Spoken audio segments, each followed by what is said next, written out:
You found the WMIX Saturday Sports Show on AM 940 and WMIXSports.com. Cared for by Crossroads Community Hospital. The Saturday Sports Show has been recognized by the Illinois Broadcasters Association as one of the top radio programs in the state. That means the very best mix of local sports content is right here. From the powerhouse on Broadway, the Saturday Sports Show starts now. Good morning. Hope you had a happy 4th of July / Independence Day. We hope you're celebrating the holiday in the rationale that it was intended. We're going to celebrate in a bit of a different way today. Of course, we're talking local sports, but with the holiday continuing into this weekend, we're having a best of Saturday Sports Show today as we look back on some of our favorite interviews after some of our region's most favorited successes over the past few local sports seasons. I'm Chris Hugo with you today. We gave the rest of the crew the morning off. We're going to relive some of the finest moments in Saturday Sports Show history because they were our guests' finest moments since 2012. The Saturday Sports Show, of course, cared for by Crossroads Community Hospital. It's more than a hospital. It's what healthcare should be. We'll talk some state championship basketball team. We'll even talk some remarkable runs in high school football, cheerleading, girls basketball, boys baseball, and so much more. We hope you'll stay tuned until 10 o'clock to AM 940 and WMIXSports.com. You'll hear from the likes of Shane Witzel, Sam Root, Jared Shaner, Tim Holloway, Shane Garner, DeAirdra Dagg, Chrissy Vickers, Matt Patterson and Mike Richardson, Wayne Harre, Brad Weathers, all here to come today on the Saturday Sports Show. First, we need to sneak out with a quick break. When we come back, we'll have our first interview. It'll be from way back on March 17th, 2012, and it's coming up next on the Saturday Sports Show, cared for by Crossroads Community Hospital. Back after these. The health of your kidneys has a big impact on your overall health, affecting everything from your blood pressure to your bones. And if you ever have a kidney problem, Dr. Kangura is here to help. Dr. Kangura trained at the Mayo Clinic and specializes in conditions ranging from kidney stones and uncontrolled high blood pressure to chronic kidney disease. Dr. Kangura sees patients at Crossroads Specialty Clinic. For an appointment, call 618-241-9071.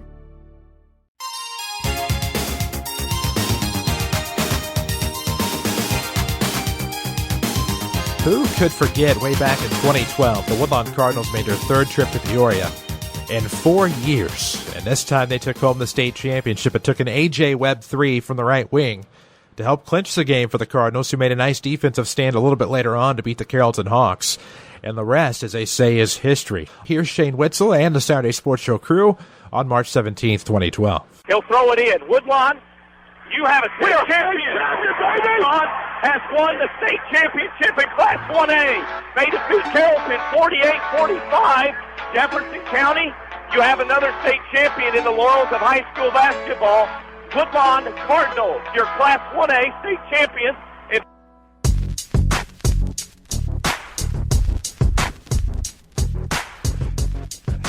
And welcome back to the Saturday Sports Show, WMIX online at mywithersradio.com. We're working to get a hold of Shane Witzel this morning. We'll talk about the state championship run made by Woodlawn. 48-45 was your final on Saturday afternoon, as they did defeat the Carrollton Hawks at Carver Arena. Speaking of which, I believe we do have a state champion here on the horn, Coach Shane Witzel. Coach, congratulations.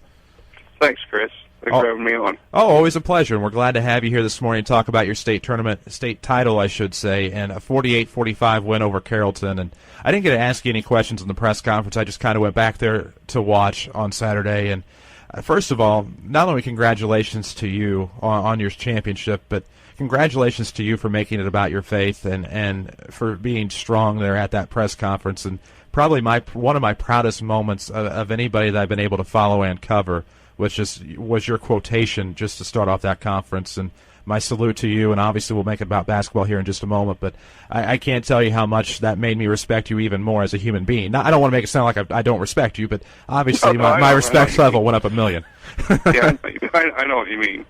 Yeah, I mean, my faith in God's always been a driving force for a lot of things I do, and it's kind of shaped the person that I am, and for many people, and that's what I draw a lot of comfort and strength from. So, I wanted to recognize where this all comes from as far as me, because sometimes it turns into me, and it's not about me, and it's more about our players, and obviously as far as what drives me and what motivates me, that's my faith in God, and hopefully that my influence as a Christian can be a positive influence for the young men that I get the privilege to coach. Let's go back to the Carrollton game. And a lot of the game, Carrollton was ahead, led, made shots. Coonrod was a rebounding beast. I thought one of the changes that they made was the fact they were switching man-to-man early and then got away from that a little bit. Talk about what you saw and the changes that you guys made as that game went along to get that win. Well, it was back and forth for the most part. I mean, there was which made it into a great championship game. Is at one point they were playing a triangle and two, which is basically just a sagging man-to-man to some degree, and we felt pretty good about that. One of the things we talked to our players about, and teams have guarded us in different ways throughout the season, and I think that's really helped us. We've been well scouted for teams in Southern Illinois, and teams have defended us well, and I think all of that has prepared us for the situation that we were in. And when they were sagging off one or two guys, whether you want to call it a triangle two or a one-man zone or whatever, we are a perimeter-oriented team, and, I didn't talk much about that. You don't have to watch us to figure that out. The thing that helped us with that is anytime our guys and our quick hitters set the screens that were unguarded and their men were sagging off, those guys were going to get open looks. And that allowed us to get some open shots at the basket. But they guarded us physical. They got out in the passing lanes. They bumped us off screens. They pressured the ball. And that's similar to the way a lot of teams guarded us this season. So, we just kept working at it, kept trying to get good shots each and every possession. We ran several different quick hitters, several different versions of our offense. We got some backdoor things. Some of the things we got exposed to early was when teams played man-to-man and switched screens. We worked really heavily on slipping screens. We got a couple of those. So, it was all things that we got progressively better at offensively. And that being said, you only scored 48 points. Well, that's true. We're averaging 66 or whatever it was, but all of those were hard-earned points, and we needed every one of them. But, defensively, to keep them at 45, and little that was them and part of that was us, it always helps, because one of the things we talk about with our teams is you're not going to slump defensively. You can always guard teams. If you can stay in front of them, make them shoot jump shots over you, and keep them from getting offensive stickbacks and transition baskets, you're always going to give yourself a chance. When you look at the final seconds of the game, your team got your program a second chance of playing the state title game. Your team got a second chance. They miss a free throw. Hollenkamp misses that left baseline runner. They go down and miss another free throw. We set up the final play. Owens was going to be covered. They weren't going to let him shoot the ball. At that point, obviously AJ makes a three, but were there other options involved in this about getting a shot, or was it just a matter of a kid reading a play and AJ taking the shot? Well, we had struggled the three possessions previous to the basket that scored to get a decent look, and that was primarily because they guarded us well. We had run something for Gabe, and I believe he missed his shot. Christian, we ran an isolation for him. He made a decent move. Just Coonrod guarded it pretty good. And the last possession was kind of a misdirection play with a staggered double screen with Gabe popping off there. And part of that is when he draws his coverage, if he can't get a look, you need to find the open player. And he made a great decision with the ball. He popped off his staggered double, with AJ being the backside of that staggered double. And then he dribbled off a pick and roll to some degree, and AJ slipped it. Once he set the screen, he popped out, and he had a good wide open look, and Gabe made the right decision, recognizing he had two guys on him. He found the open player, and AJ was right in rhythm when he shot his shot, and he's been willing to make some big shots for us, because Gabe and Christian both have garnered a lot of attention. So at that point, you need to make the right decision and try to find the open guy, and he did. Shot goes in. You got a few seconds to go, and then obviously the horn goes off. What goes through your mind as a head coach, either just before or just after the horn goes off? Well, just before, right after that, after you make your shot, the good thing was our kids weren't celebrating. The expectation is there that we're going to get a score, was to get back on defense, and we got back well. I felt like they rushed a shot, but they tried to rush it down and get a quick one, and they got it fairly decent look, even though AJ was right in front of Coonrod. And then, of course, we kept them off the glass. They fouled us. At that point, we're thinking, well, we got to run to get the ball inbounds. And that was the primary focus. Is you're always thinking a couple steps ahead, and that was my focus as a coach. You don't really quit coaching until the final horn goes off. So obviously, when the last horn went off, it's, hey, we just won. Everybody's going crazy and they're excited, and that was definitely a great experience for everybody involved on the court. And a lot of our fans made it down to the court and got to share the experience with them. So that was pretty special for a lot of our kids, because a lot of family members, a lot of fans of the team. So that was definitely a unique and special experience. What has your world been like in the last week since that horn went off? A lot of teaching this week. I wasn't a very good teacher last week, so we had a lot of catching up to do in the classroom. Got a lot of nice notes and congratulations, and we got that previously in previous years that we've went up there, and those are always very much appreciative from different people that I know very well, and different coaches and that kind of thing, and that's always neat, and in some regard, it can be a little overwhelming because of the fact that you're getting some of that, and you're still trying to, in my case, like I said, get caught up in the classroom. I know my students don't like that, but it's getting close to spring break, so I had a lot to do. But I'm going to respond to all of those, and I want all the people to know that said something nice or sent me a card or email. That is very much appreciated.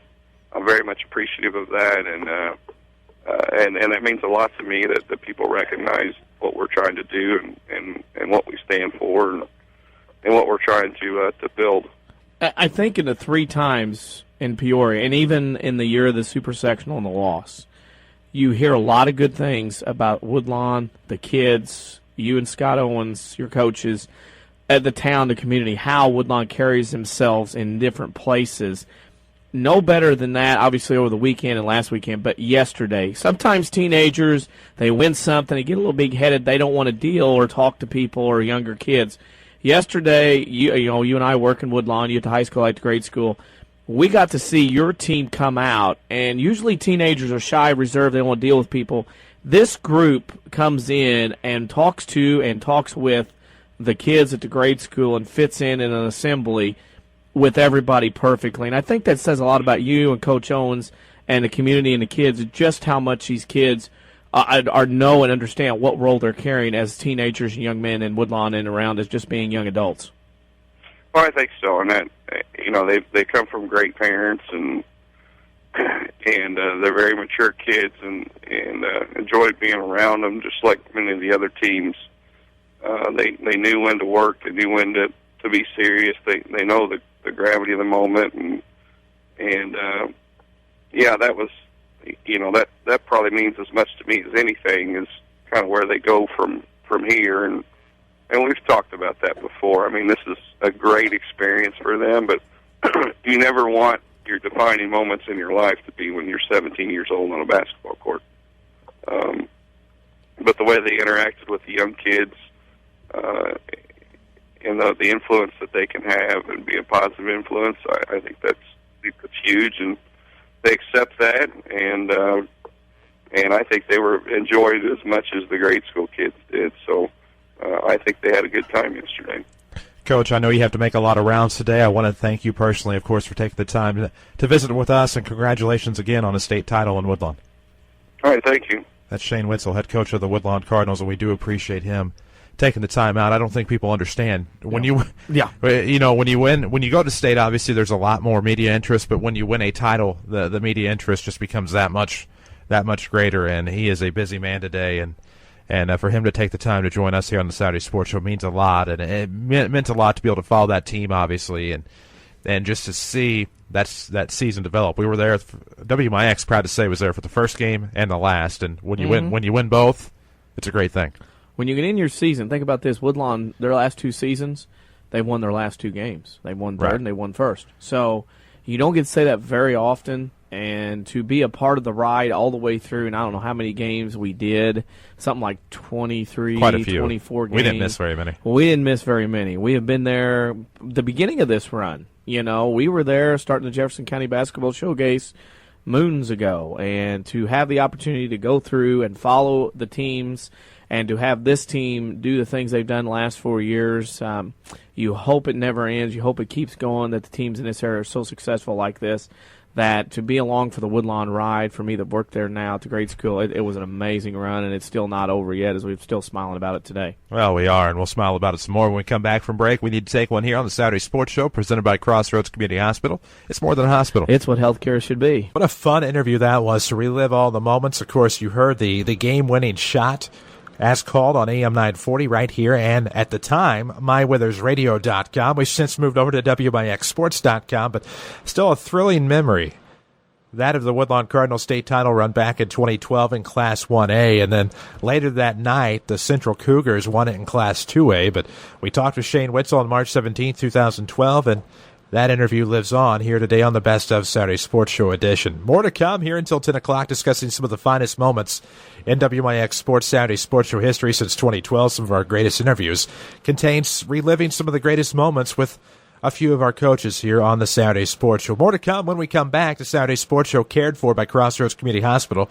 It's more than a hospital. It's what healthcare should be.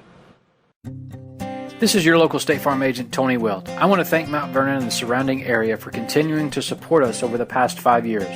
If you have never sat down with someone to go over your insurance program, let me invite you into our office. Let us show you what working with the industry leader, represented by a local agent, can do for you. I'm located just off 42nd Street. You can reach our office 24 hours a day at 242-1421 or on the web at tonywilt.com. Thanks again, and go Rams.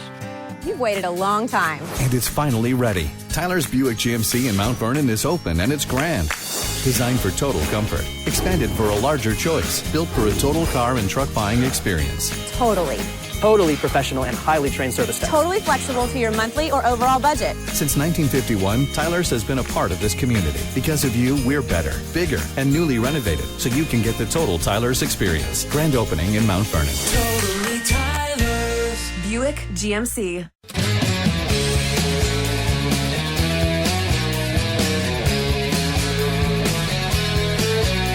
Back on the Saturday Sports Show, cared for by Crossroads Community Hospital. It's more than a hospital. It's what healthcare should be. AM 940 and WMIXsports.com until 10 o'clock today, as we have a best of edition going for you. We hope you're celebrating the Independence Day holiday weekend as it is intended, as we celebrate by reliving some of the great moments that we've had on our show over the past few years. On June 2nd of 2012, Dempsey Witte joined us. Unknowingly at the time, was going to win a state title. We previewed the game they were to have that day with the Williamsville Lady Bullets, and on to the state championship went the Nashville Hornets. Here's that interview with Dempsey Witte from June 2nd of 2012. Playing video games apparently here on WMIX and mywithersradio.com. Glad to have you with us for another hour of the Saturday Sports Show, presented by Crossroads Community Hospital. It's more than a hospital. It's what healthcare should be. Of course, we're very proud and privileged to welcome our next guest, playing for a state championship today in Class 2A. Of course, you can hear that game on our sister station, V1047, V1047.com. At 5 o'clock, I believe it is, as the Nashville Hornets will take on Williamsville for a state championship. Coach Dempsey Witte, good morning. Good morning. How you guys doing? You know, I'm doing pretty good. And, of course, like I said earlier to Coach Massey at Goreville, I can't imagine that we're doing anywhere as near as good as you are today. A state title in grasp today, quite a possibility against Williamsville. Hard. I don't want to say the hardest game was yesterday, because that's never the case, but I think you look at the fact that you draw a St. Joe Ogden team that's undefeated going into yesterday.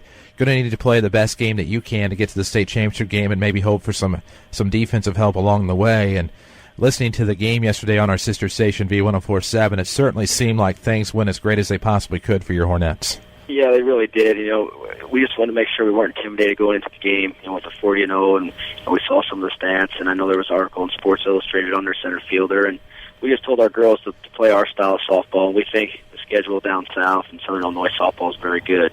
And we think that kind of helped prepare us for the game. And then, you know, we got the great start. You know, we were visitors. I think it turned out better for us to being visitors. So we got to go up there, and Hannah Young got a great swing on the ball, and and drove one out and give us a 3-0 lead to start it, and that kind of settled everybody down. Well, I thought that was the great thing about it, especially, is that Everingham has been the talk of the message boards and things like that because of her home run capability. And then Hannah Young whacks a 3-run shot in the top of the first to give you guys a nice lead. That's really all you needed.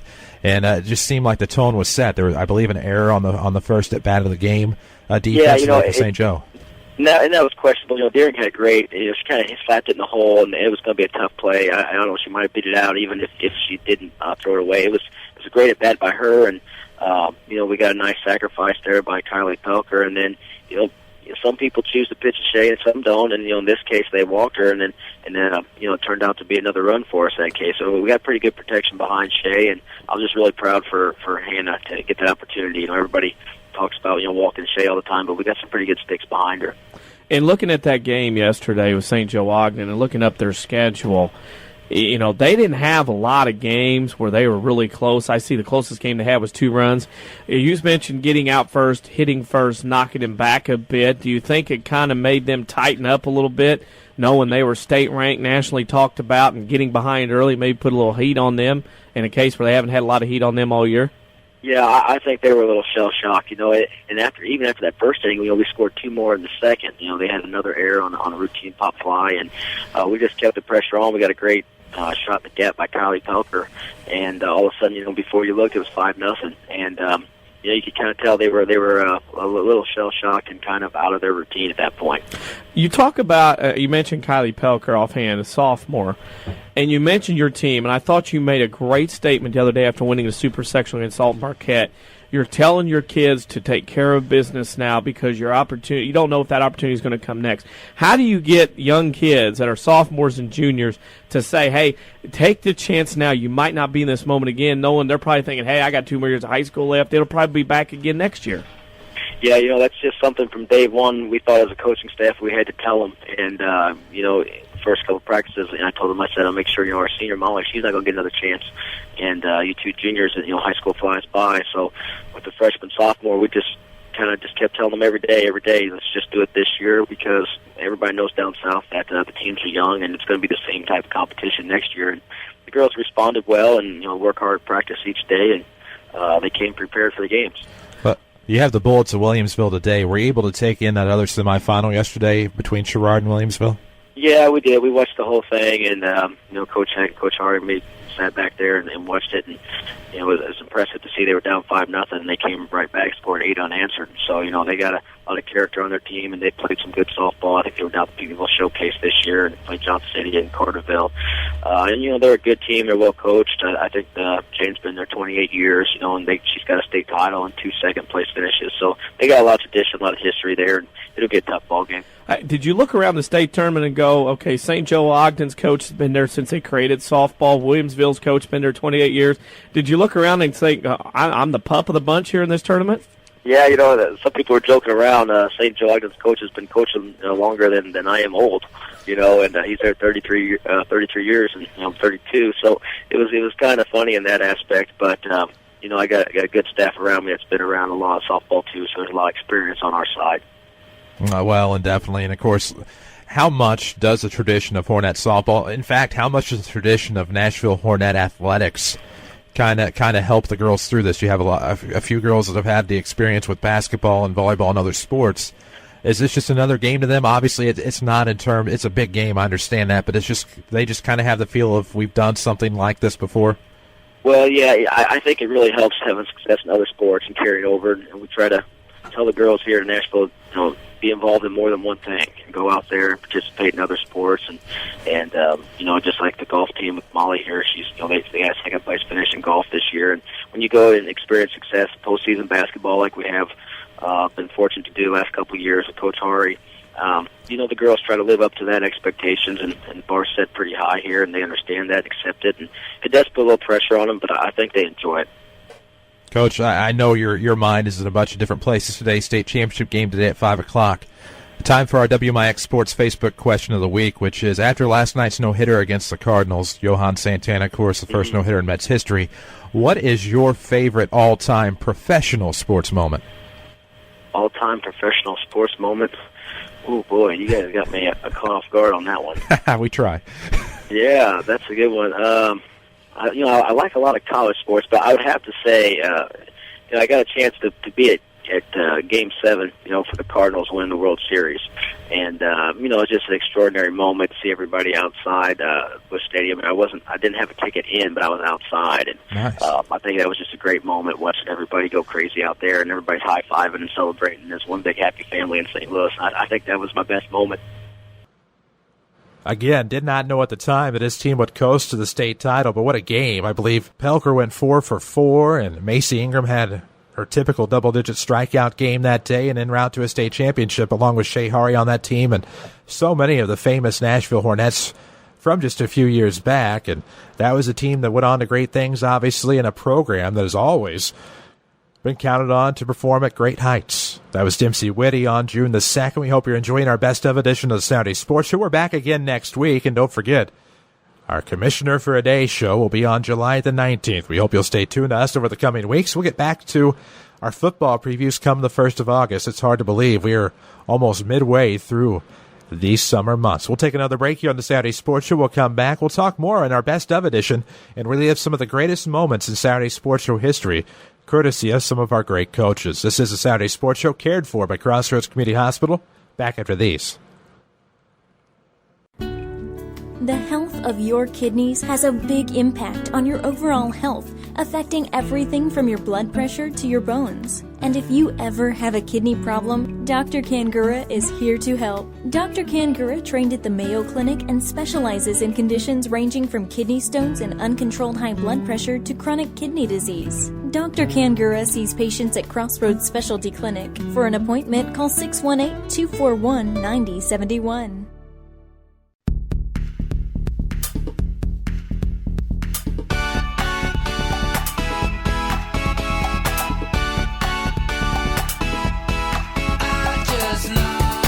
Our next great moment here on your best of edition of the Saturday Sports Show, again, cared for by Crossroads Community Hospital. It's more than a hospital. It's what healthcare should be. Chris, you go with you until 10 o'clock. The rest of the staff, of course, enjoying the holiday, as are most of our coaches and traditional guests. We'll be back with a full lineup next week on July the 12th. We hope you'll join us then, 8:08 until 10 o'clock every week. You can find archived broadcasts on WMIXsports.com. Back on February 9th of 2013, the Woodlawn Warriors basketball team was trying to repeat something they had done just 1 year prior, and that's win another Class S title down at Rend Lake College. We were able to talk with Matt Patterson and Mike Richardson, not on the Saturday Sports Show, but we had their first radio interview afterward. We did it in the pregame show of a showcase basketball game that night between the Woodlawn Cardinals and the Florida Wolves. We had Coach Patterson and Coach Richardson on in our pregame show as we talked about their improbable finish as the Class S state champs for another year. They beat cross-county rival Rome earlier in the day. An archive you can also watch at WMIXsports.com under special coverage. Here's that interview. Danny Zerwinski, myself, Mike Richardson, and Matt Patterson in that pregame show. Danny Zerwinski is Chris Hugo, our special guest that we teased before the last break. Well, let's see, what is it, about 2 hours old maybe? State champion coach of the Woodlawn Warriors, Matt Patterson, and Mike Richardson joins us. And guys, coming down yet or still living high in the air? Honestly, we're still pretty high right now. At least I know I am. We haven't been off the bus long enough to come down yet, I don't think. The kids were asking the same thing, like, hasn't sunk in yet or whatever. And I said, well, get to the grade school, have a little get-together. And I said, then we're going to be rewarded with a nice expo here putting on by the high school before the game or at halftime of the game. So we're still rather excited about all the festivities that's taking place. I got to ask this. Last year, the trophy got left behind day one. Here we go. And today, the trophy did what? The trophy's been broken, but it has recently been fixed for tonight anyway for now. The little man on top didn't last very long once the locker room party started. So. Well, the news broke on Facebook, and I happened to see it on my way up here. Your lovely bride, Michael. Oh. And the only comeback I could come up with was it's just now they know how to handle the trophies when they get to Peoria. And so, it's just great preparation. Because well, it's a learning experience. If and when they get back to Peoria, they're not going to break it up there. Yeah, we've got the basketball part figured out. It's that whole trophy thing we got to work on. That's all right. We'll keep getting better at it if you keep getting those trophies. Well, he was in a man stance, and we wanted him to go zone at one time, and he moved too quick and broke his standards. The zone today, Woodlawn, your kids. Last year, everybody looked at Woodlawn. Here they are. This year, this group had 10 losses going into this run. what helped you the most, you guys, to get to the point where you're at right now? Our confidence level, it was a little shaken in December when we were playing some of our tougher games on the schedule, and we just tried to make sure they kept believing and kept trying to do what we were trying to get them to do, and it would work if they did it. And we got a couple big wins in January, and confidence started to build, shot the ball a little better, and ran right through February. And we were able to make some subtle adjustments. We had a little more time in between games during the stretches of January. And I think we was able to spend a little more time, some more detail, for this run. And the kids bought into it, making the extra pass. On offense, we're talking defense, I know, but still, that confidence starts from that end as well. And I think just the little subtle things that we put in at times just made a big difference for this group of guys. Well, yeah, I looked at the game today. Obviously, a lot of nerves early, not a lot of shots were hitting, but I thought you guys did a good job of pounding it inside to try to build some momentum, try to build some confidence to get the nerves out and get your team to lead early. Yeah, and we knew that was going to be our advantage to start with, was trying to use our advantage inside and maybe try to get a couple free throws and get some looks at the basket and get that confidence going a little bit. But defensively, you don't have to go on slumps on defense, and that always gives you a chance to stay in the game. So that's what we emphasize more than anything to start that game. And we had always told the kids about, we're not big on, quote, numbers, but we thought if we could hover opponents to 40 points in a ball game, 10 a quarter, that we were able to score now more than that. So sort of a challenge was sent out to them on that aspect of the game, and it sort of held true against Pinckneyville 204, a very, very good basketball team that gave us fifth for 3 quarters the other night. So it's just the confidence building and the kids just buying into the system that we've tried to have in place. You guys, Woodlawn guys, been a part of this now 2 years in a row. What does it mean not only to you guys, but for the community, the kids, the school, all that involved when you get something going like this, which you have going now? I think it's just a testament to the city and the town in itself. We are basketball oriented, but now it's feeding all the way down into our second and third grade teams. And I saw kids there, that just now playing their first Pee Wee game of second grade, and they're watching the state championship game, and they drive over 2 hours later, and they're going to watch the number 1 team in the state in Class 1A play here. And we're trying to build something, and I know some people get mad about it, but it is what it is, and we're hoping that continues to go that way. And you'll see it at halftime. These people on the other side are going to stand and they're going to give this group of kids a well-deserved round of applause. I mean, they deserved it. Their hard work all year long in our summer that we emphasize certain things, and it's just so easy to work when you've got good parents. The parents are so big and involved with this as well. We can't do anything unless we have the parents' ability to get them to the school and practice and dedicate themselves to playing the game of basketball. And we're very blessed to have a group of parents. And as Matt said, we talked about this earlier on the Saturday Sports Show this morning. Our young kids are starting to believe in what we're doing, and they know it, and they come to these ball games, big wide eyes, and they're seeing all the things that's going on, the pageantry of the state tournament. So they're excited about moving up the ranks as well. Guys, we appreciate you coming up. We know you got a lot of things going on, people wanting to talk to you. You got a halftime ceremony coming up, but Matt and Mike, thanks for joining us, and congratulations, and we got to go enjoy another one. And I know next year starts Monday, so here we go.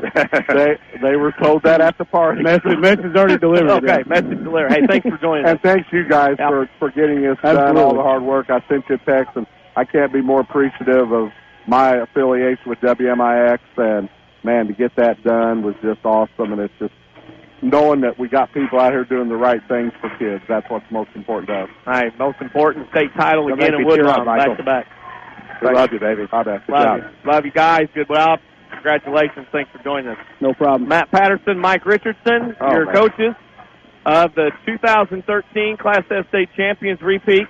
That, of course, was a pregame show interview in a basketball game we had on the WMIX Sports Basketball Showcase on February the 9th, 2013, when the Woodlawn Warriors won back-to-back Class S titles. Matt Patterson, Mike Richardson joined Danny Zerwinski and myself for the pregame that night, and quite an event it was. So memorable and so proud we were to have been at those games and having the video archives to show for it at WMIXsports.com. We'll take another break. When we come back, we'll talk with more of our guests.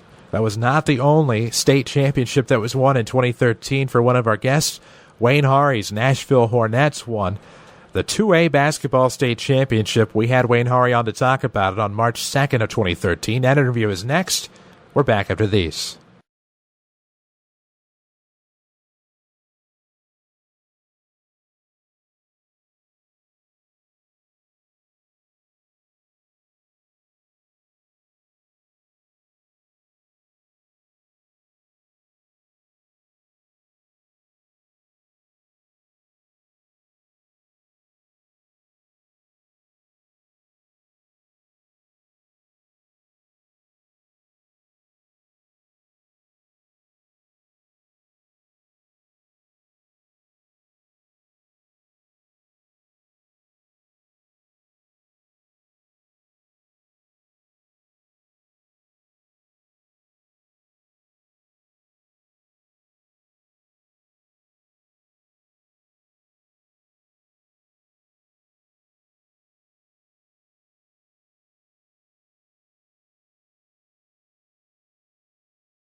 Saturday Sports Show presented by Crossroads Community Hospital. It's more than a hospital. It's what healthcare should be. Here until 10 o'clock on AM 940 and WMIXsports.com. Independence Day weekend. We hope you're observing the holiday as intended as we roll through our best of edition of this Saturday Sports Show here until 10 o'clock.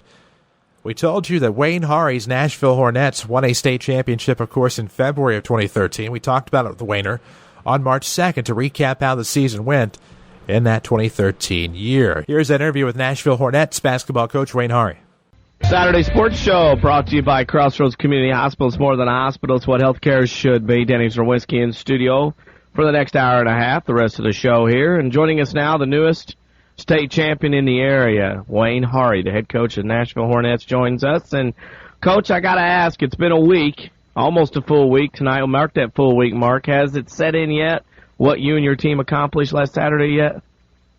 Well, I don't know if it has or not. You know, you're living on cloud nine all the time. I tell you what's really neat about it, Danny, is you go. You know, I went to the game last night and watched the boys play in the sectional final, and you get to meet the people in Southern Illinois, and they offer their congratulations to you and things like that, and I think they're it really it hits you pretty hard. It's just a neat thing, and they appreciate bringing that state trophy to the South when you battle those northern teams, and you know how it is always. You always feel like the South gets started sometimes and things as we go along here. But people, I think, really appreciate what you do, and when people come up there and congratulate you, and we've had a great situation where people have done that to our players and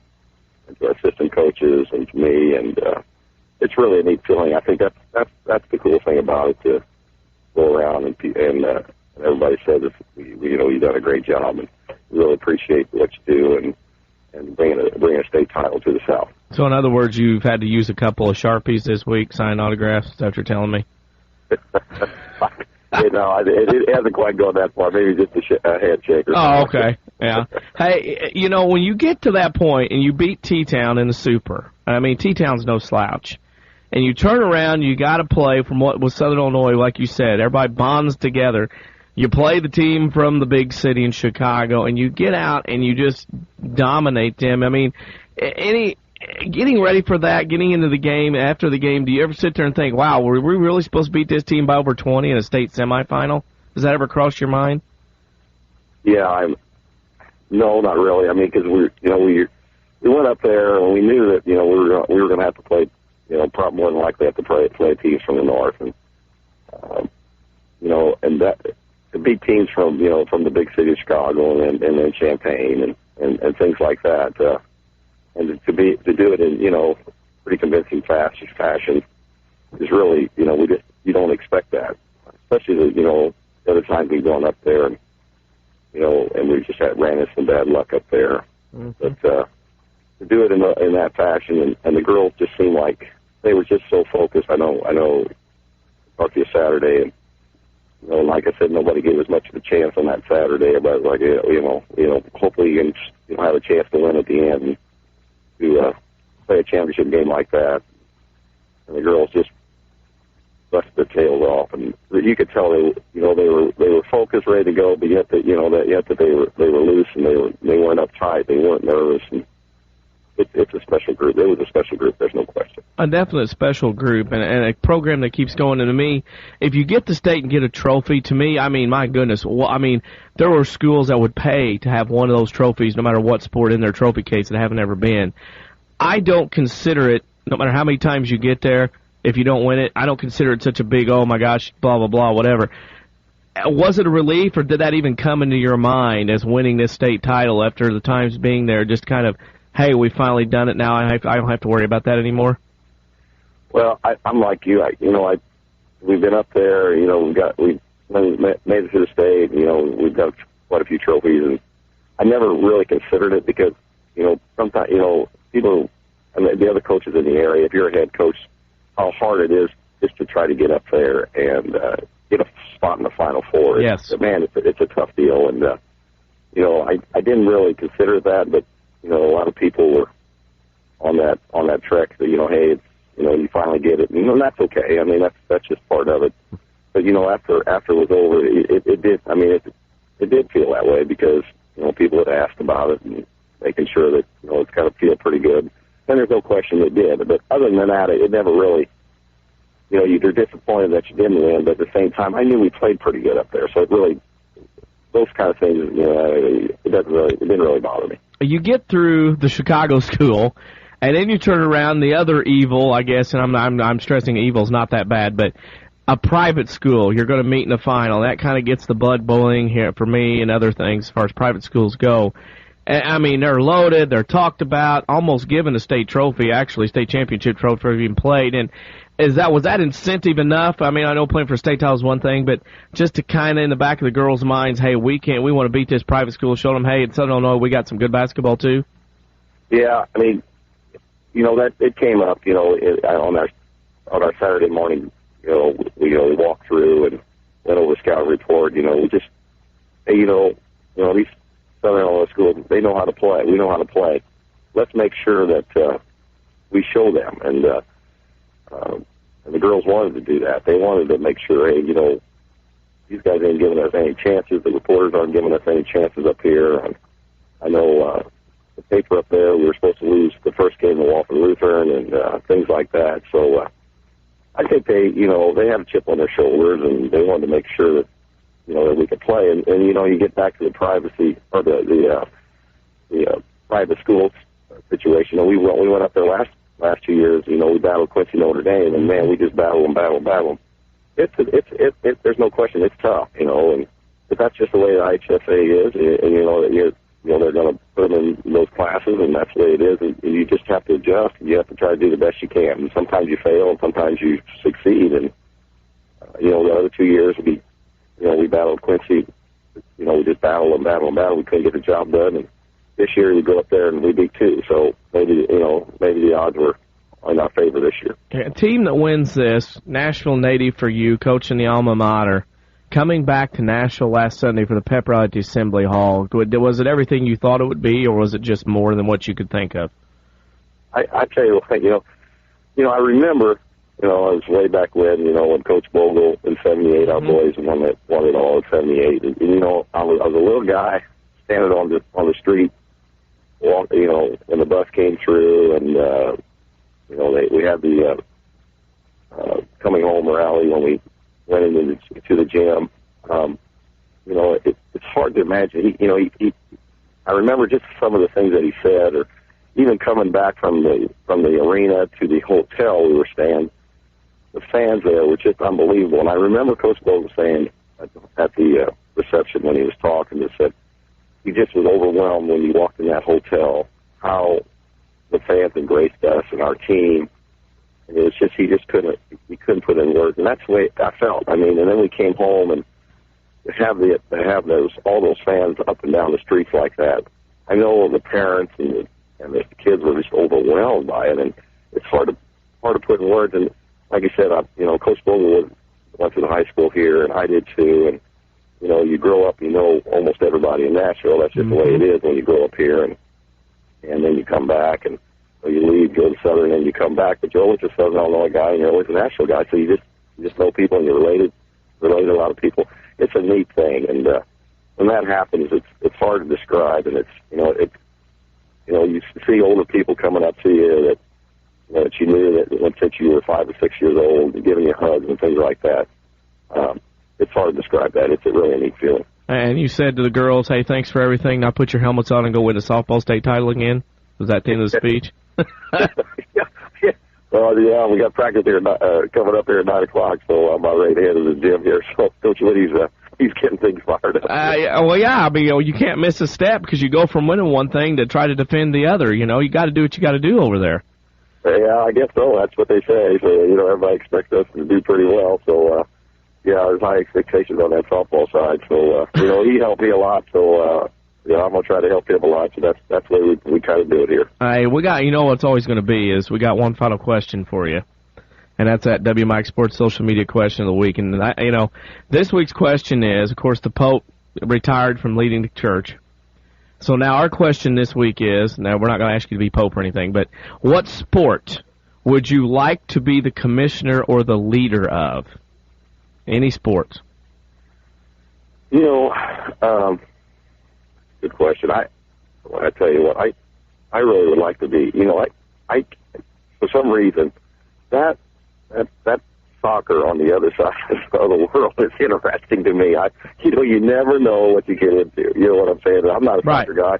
I'm not a big soccer fan, but I bet they get into some situations and some skirmishes, and I would like to see, some of the fans and the coaches and the players and just kind of deal with that and see what they come, if you have a meeting with them. I bet they have some interesting conversations, and I think you'd have some pretty good laughs with that. I bet you got some land that you would love to make some soccer fields out of. Come up with the Harre League, the Harre Soccer League, the HSL or something. Yeah, we could do that. Yeah. I got some. Who's got an open field there? We could throw them out there and let them go. Hey, we cannot say here at WMIX Sports, for Mr. Hugo and myself and others around Southern Illinois, congratulations. Thank you very much for bringing that state title back to Southern Illinois, and enjoy that sweet nectar of victory, tasting that consistently all the time, and enjoy every success and every pat on the back you get over the next few months. Well, thanks for supporting us, and, it's always a pleasure to talk to you guys. It's always a lot of fun, and, like I said, it's been a great year, and, we're going to surely, I've got a lot of cards that said make sure you savor the moment, and we're sure going to do that. Of course, we talked with Wayner on the Saturday Sports Show March 2nd of 2013. His team won the 2A girls basketball state title, of course, the Nashville Hornets. That was a year after the softball team had won a state title. Actually, the first basketball season after the Hornets softball team won the state championship. So it's good to see Dempsey, Witte, and Wayne Harre enjoy that success as well, as they had done the June before on the softball time. We have plenty more to come on your Best of Saturday Sports Show here until 10 o'clock, as we always are. Full lineup returns next week on July the 12th. We'll also have the Commissioner for a Day coming up for your pleasure on July the 19th. We'll take a quick break and come back. The Saturday Sports Show cared for by Crossroads Community Hospital. It's more than a hospital. It's what healthcare should be. We're back after these. Bad luck. Some people were just born with it. Hi, this is Chase Landers with Landers Collision Centers of Mount Vernon and Salem. We all know that someone who has that cartoon cloud hanging over their head getting rained on whenever the sun is out. The full moon is their worst enemy, and if something can be spilled, dropped, broken, tipped over, or lost, it will somehow happen to this person. Landers Collision Centers has seen it all. Whether you turned the wheel too sharply backing out of your garage and tore the front end off of your vehicle, crunched your undercarriage running over a curb, or clipped your fender pulling into the ATM, Landers Collision Centers has your back, and we certainly won't judge. As a direct repair facility for many insurance companies, we take care of just about everything, even getting you into a temporary vehicle while we restore yours. That's the Landers difference. Top to bottom, big or small, Landers fixes them all. Come see us in Mount Vernon and Salem and ask us about free detailing for the life of your vehicle. Or call 1-888-LANDERS. That's 1-888-LANDERS.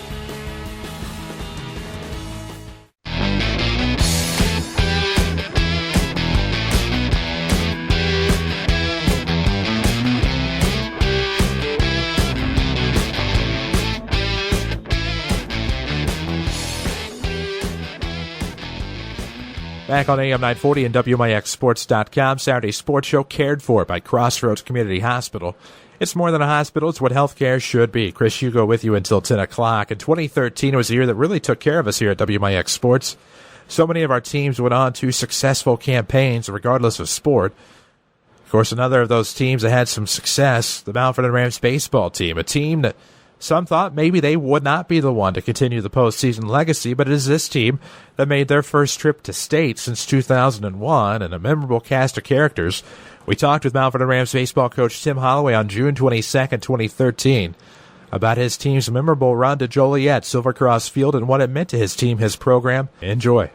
And we welcome you back to the Saturday Sports Show, WMIX and WMIXSports.com. It's powered by Crossroads Community Hospital. It's more than a hospital. Yeah, it's what healthcare should be. Glad to welcome to the program head coach of the record-setting Rams baseball team here in 2013. He is Mr. Tim Holloway. Coach, good morning. Good morning, guys. You know what? We're a week removed from the most successful season in Rams baseball history. Of course, 4th place in the state. I know it probably did not end the way you wanted it to. Tyler Ellis went strong, of course, a no-hitter through, I believe, 5. Grays Lake Central wins that game last week by a score of 1-0 in about an hour. But you know what? Rams baseball gets their first trophy in school history. Are you still on a high coming off of last weekend, or has it ever set in? Well, I'm not. I don't know. I'm just.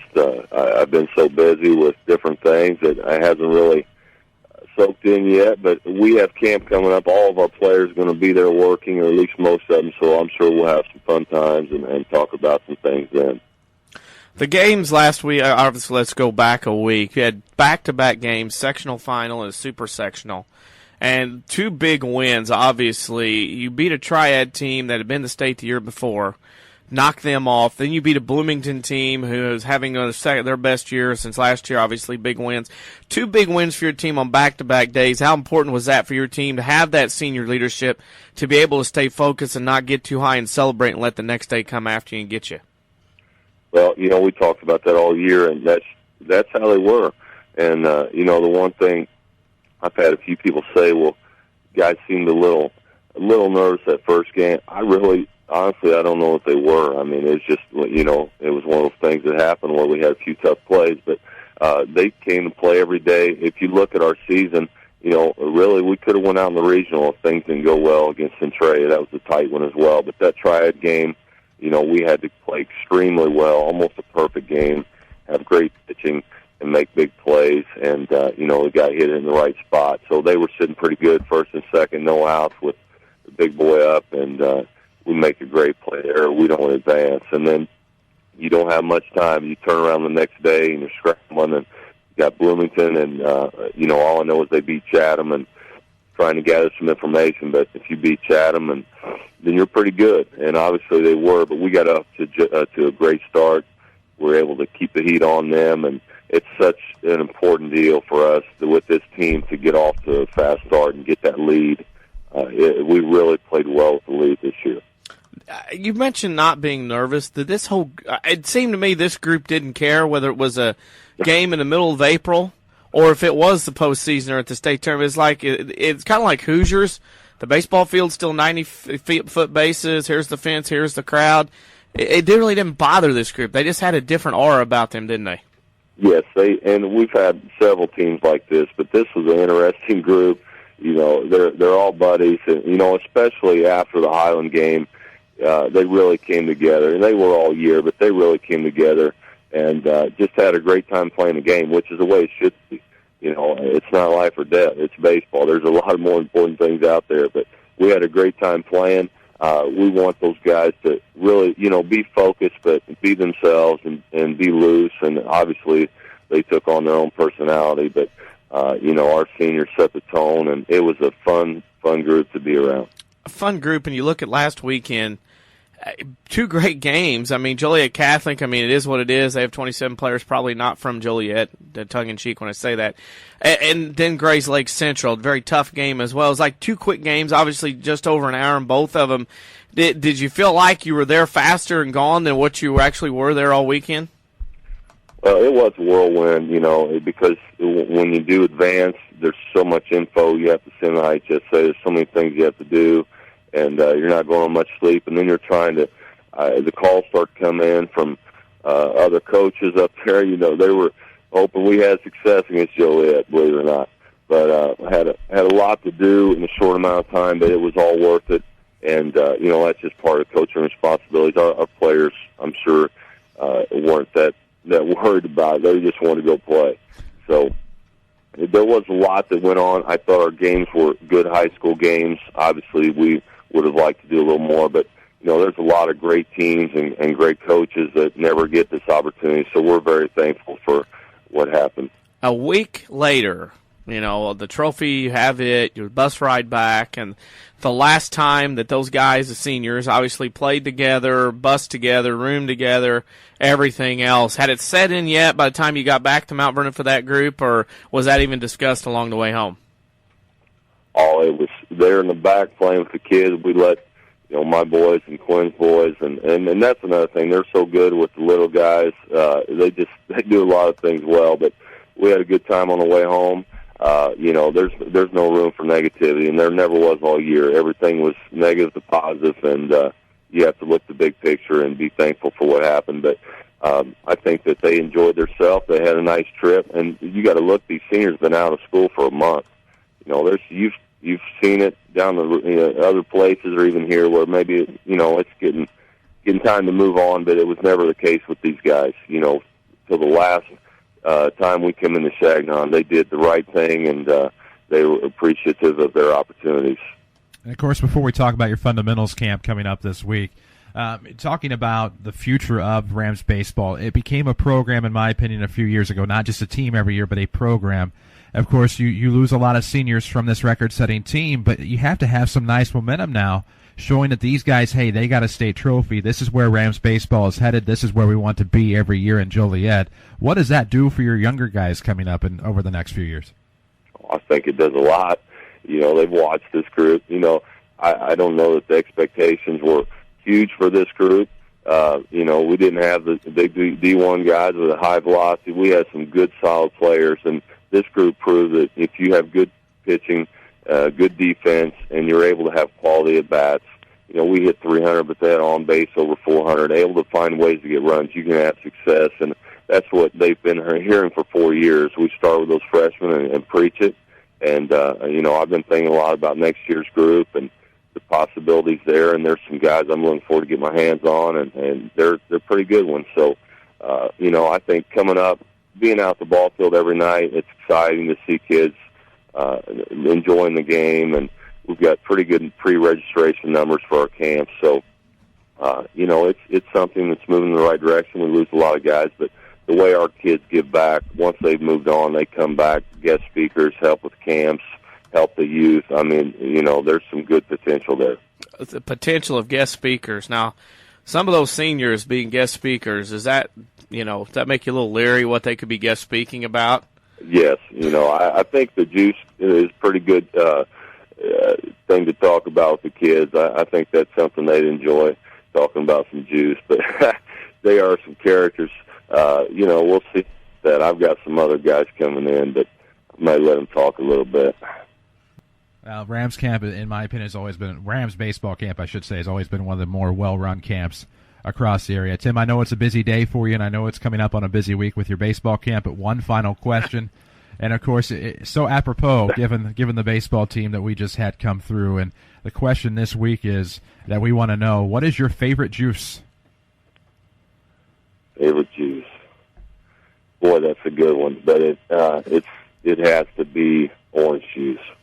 Little OJ. Orange juice, yes, definitely. Now, when the guys were passing out the juice boxes, did they at least offer you and Coach Q one and Tom Folk, or did they just keep them all to themselves? No, they know better because they know we're strictly Mountain Dew. Nice. We got to have a Mountain Dew in the afternoon. We're getting old. I mean, we need a little extra juice there, so they know about it. Nice. Tim, good luck with camp this week, and thank you so much for joining us every week since about the beginning of March, and congratulations on what has been a spectacular season and definitely a fun one to be a part of. Thank you so much. All right, guys. We appreciate everything you did as well. Thank you. That was Mount Vernon Rams baseball coach Tim Holloway. We had him on June 22nd, 2013 to talk about his team's Class 3A fourth-place trophy. The Mount Vernon Rams baseball team had a memorable year, and we are proud to have had every pitch of every game of their postseason run. You can find the archives at WMIXsports.com. We're going to scoot out for a quick break. We'll come back. We'll talk more here on the Best of Saturday Sports Show. We're talking to all of our team's coaches, or reliving, I should say, all of our team's memories over the past few years from 2012 to now. Some memorable interviews still to come. We're here until 10, and we're back after these. The health of your kidneys has a big impact on your overall health, affecting everything from your blood pressure to your bones. And if you ever have a kidney problem, Dr. Kangura is here to help. Dr. Kangura trained at the Mayo Clinic and specializes in conditions ranging from kidney stones and uncontrolled high blood pressure to chronic kidney disease. Dr. Kangura sees patients at Crossroads Specialty Clinic. For an appointment, call 618-241-9071.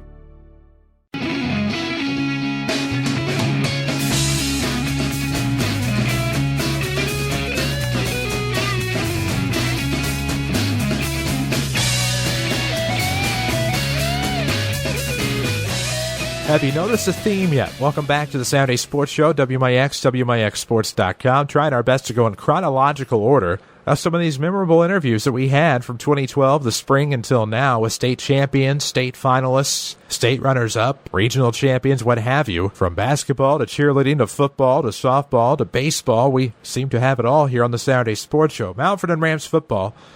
It had been a while since they had been in the postseason, coming into 2013, their first ever 0-9 season back in 2012, but you kind of had the feeling going into 2013 that Jared Shaner had things going the way he wanted, and boy, did they. This is a team that finished the regular season with a 6-3 mark, won their first postseason game since 2007, and did that in thrilling fashion. Of course, we talked about it with Mount Vernon Rams football coach Jared Shaner on November the 9th of 2013 here on the Saturday Sports Show. In fact, here's Coach Shaner now. And we welcome you back to the Saturday Sports Show. Beautiful sunny day ahead as Mount Vernon Rams will prepare to battle the Washington Panthers today. 1:30 is your kickoff. 1 o'clock is your pregame on WMIX AM and FM. Video online at WMIXsports.com. So glad you could join us for the Saturday Sports Show today. So glad to be joined by Mount Vernon Rams head football coach Jared Shaner. Coach, good morning. Good morning, guys. Thanks for having me today. Oh, always a pleasure. And, of course, we take a look especially at today, but we rewind back to last week in which the Rams had a thriller with the green wave of Mattoon. 43-42 was the final. And I guess the first question off the bat is, whenever the touchdown happens, at the end of the game, 8 seconds left, it is 42-41 at that point. At that point, did you know that you did not go up there for a tie or to go to overtime? You went up there for a win. Is that what led to going for two? Yeah, it was actually, honestly, it was before that. I just felt like, I don't know, about midway through that drive, we were moving the ball pretty well and just got kind of confirmation, I guess, the answer I was looking for from one of my assistant coaches. But I knew I was going to go for two, and kind of the thought process, traditional coaching textbook says on the road, go for two, at home, go for one. But I think it probably went a little bit farther than that for me, and in that, we've had a good season, and I'm very proud of our kids and the turnaround they've made from last year. We're gonna celebrate victory or go home proud of our season. So that was kind of my thought process. Last week in that game, of course, Mattoon, you jumped out, got a lead, played pretty well, played pretty comfortably. Things started to go backwards a little bit in the second half. Mattoon made that comeback and took the lead. At that point, did you have to do a little cheering on the sidelines to get your team going, or how did they react when they were down like that late in the ball game as far as mentally before they took the field on that last drive? Yeah, coaches try to stay positive and kids try to stay positive on the sideline, but we've talked about momentum and how it's kind of a strange thing, but you can definitely tell who's got it. And a lot of times this year when we've been in tough situations, I'm just kind of I guess cheerleading a little bit and pleading with the kids, somebody step up and make a play, somebody make that big play that sparks us and gets that momentum swing back in our direction. And we've been pretty fortunate. We've had a lot of different kids who have stepped up and made big plays for us this year. And once you get that momentum back, things just, seem to fall in place sometimes. Speaking of falling in place, of course, the comeback complete, the 2-point conversion good. You had to withstand a couple of crazy plays at the end. From that point on until, say, Sunday night into Monday when the preparation began, the mood, the excitement of not only your team, your staff, the school, the city that you dealt with during that time before you started getting ready for Washington today? Well, it was I guess awesome would be the best way to describe it. Just all the support that our high school, our administration, our kids, our town, our community have given our football program is great. We came back into town with a police escort and fire engines and a long line of cars of parents and family and well-wishers, and that's just a great experience. And I try to tell the kids, you know what, you'll never forget this, regardless of when our season ends or what our record ends up being. These are memories that, right now these are 17-year-old kids, and a lot of them don't understand the magnitude of it. But, when they're at class reunions or, maybe hanging out with people, years and years from now, they'll talk about these things. And I'm just, again, really excited for our football program and our kids and the success that they're having right now. Speaking of success, of course, and the fun and frivolity stops, of course, because you can talk about that when the season's over. Now the focus turns to your second-round opponent in the Washington Panthers, and they get to come down. They get to drive 3.5, 4 hours to Mount Vernon. That's a bonus. What can you tell our listeners that'll either be listening or watching today about the Washington Panthers? Well, one thing I've told a few people this week is, they're not 10-0 by accident. They're a really good football team. They got the number 2 rank in our, in our seeding in the South 16. They're number 2. Obviously finished the regular season at 9-0 and then beat Peoria High last week.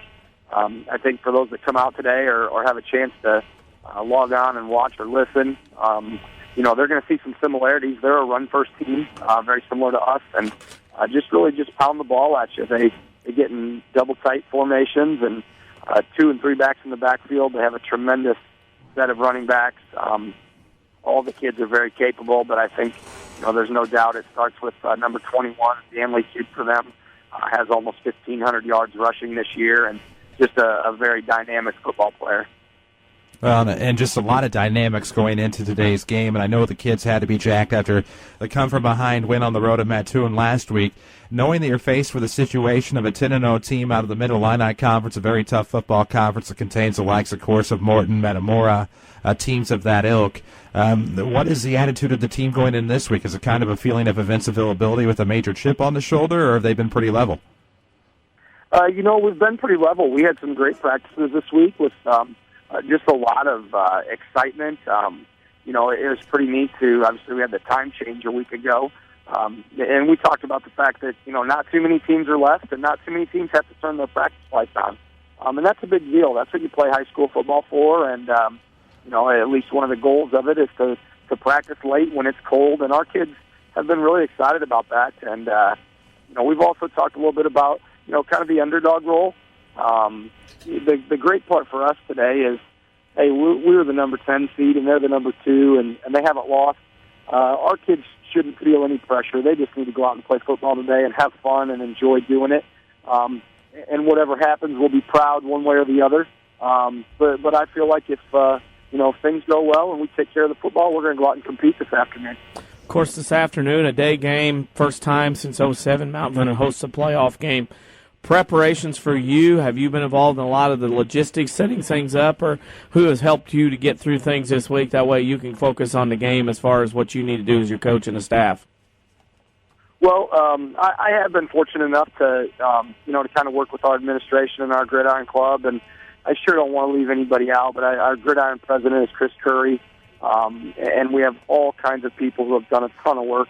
Our administrative team with Coach Creel, the athletic director, and Mr. Olson, our principal, Dr. Smith, and all of our assistant principals. And, Mr. Knutson has a son on the team who's a senior and has done a lot of work this week, and him and his wife. But the Bradfords, just all kinds of people. And I've been fortunate enough to, they give me some input. But at the end of the day, I kind of tell them, hey, I know you guys will do a great job with whatever we're doing. I want to prepare our kids and come out and compete on Saturday afternoon, and I know all the other things will fall into place. And so I'm very thankful, very appreciative of all the extra effort this week from, just a tremendous amount of people. Not only that, but we talk about the efforts. Even the civic leaders here in Mount Vernon have taken notice of the success of Rams football this year. And working the city council meeting on Monday night, of course, an official congratulations, of course, from not only the city council, but Mary Jane Chesley as well. And I was very impressed with the fact that they went out of their way to arrange various law enforcement officials and escorting the Rams back to Mount Vernon. And it has to feel pretty good knowing that the leaders at the top have your back as well. Well, that is a really neat feeling. We've been fortunate. We have a city councilman whose son is a freshman on our football team, and I think kind of got the ball rolling, Mr. Piper. And he called me last week and gave me Mayor Mary Jane's phone number and said she'd like to talk to me. And that's a pretty neat feeling. And I had a chance to talk to her. She was very, very congratulatory, very appreciative of what our football team is doing for our community right now. And I can't say enough about, like I said, just all the people that have helped to make this a special season and, hopefully a special day today. There wasn't an inkling of worry that you had a message that said you need to call the mayor? You weren't worried at all? Well, I was going back. I think all the really poor decisions I've made in my life were far enough back that it probably didn't follow me this far. So, but I asked him, I said, is this a good conversation? And he said, absolutely. We'd like to welcome you guys back into town after your Massachusetts game. And just it's not to say that I haven't made poor decisions recently, just none that the mayor would be too concerned about, probably. Well, it's not a poor decision if you don't get caught. That's what some outlooks in life happen to be. But a great decision has just been. I have no idea where I'm going with this now. That ended up being a horrible segue and a horrible transition, but that's okay. The folks are going to laugh out of this later on our pregame show. But just looking at today, you look at the Washington Panthers, you look at the Mount Vernon Rams, you look at two teams that primarily run the football, you look at two teams that wear orange and black, and for all the differences, there sure seem to be a lot of similarities between these two teams. Well, I think there are. You're exactly right. From school colors to kind of offensive styles and just all kinds of different things. So I hope it's going to be a great game. Our kids have competed all year this year, and I just feel like we'll come out and do that. They're going to be ready to play this afternoon, and like I said, it'll be a very difficult task. Washington's a great football team and has a great history, but we'll go out and kick it off at 1:30, and hopefully good things will happen for the Rams. Well, no doubt about that. I know you have a busy morning. I know there's going to be a lot of extracurriculars going on today. I know there's going to be some official tailgating, things like that, as there should be on Saturday football. But we'd be remiss, of course, without the WMIX Sports social media question that I just realized I have no idea what it is. Here's the question. What professional sport would you not want to be a head coach for? That's a good question. I think... probably basketball. And the reason I say that is in basketball, I've done a little bit of coaching here and a couple other previous times. The people are so close to you, all the fans, and most everybody has picked up a basketball and played a pickup game or maybe played grade school basketball. So everybody seems to always have the right answers. And I also think the other aspect of the professional side of that is I think coaching any professionals would be difficult, but it seems to me like, the egos and sometimes the attitudes in professional basketball would be very difficult to handle. How do you tell Kobe Bryant not to shoot the ball would be a question. I wouldn't. I'd tell him shoot it more, even with one leg. Yeah. I don't care how many shots you threw up. And I tell all the other Lakers, all 11 of them, hey, see this guy here? He's going to get 25 a game. I don't care what you guys do. That would probably be your best coaching strategy there. You're right. Uh-huh. Coach, always a pleasure. Glad to see everybody around town so jacked and so juiced for this game today, and just glad to see playoff football return to King City. Best of luck to your young men today, and, of course, we'll see you soon. Absolutely. Thanks for having me, guys. Of course, the Rams season would come to an end that day against the Washington team. The Washington Panthers, a team that would eventually succumb in the postseason just a couple of weeks later, but that memorable tornado that went through on November the 17th and how kind of eerie that was, that we knew a good football team was coming in, we knew a great football team, a classy program was leaving, and very saddened as to what happened to them a couple weeks later. But that was Jared Shaner on the program talking about his team's win over the Mattoon Green Wave, a thrilling win for the Mount Vernon Rams that day. Going for two was the only option, and it paid off for Jared Shaner. We need to take a break on the Saturday Sports Show. When we come back, we'll continue our best of edition. We'll get into yet another sport and talk a little bit more about some successes as we start to get into 2014. Stay tuned. We're here until 10 a.m. on Saturday Sports Show, WMIX, WMIXsports.com. Cared for by Crossroads Community Hospital. Back after these.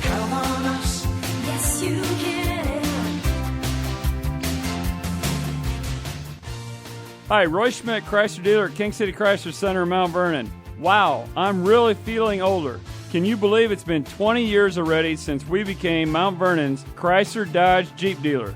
That's right, we're having our 20th year anniversary. We would like to thank all of our customers who have come back over and over and have bought many vehicles from us in the past 20 years. We are looking forward to serving you for another 20 years or more. We're 20 years strong with great rebates, a great staff, great deals, and we're here for you after the sale. 20 years after the sale. Come in and see us for another Chrysler product.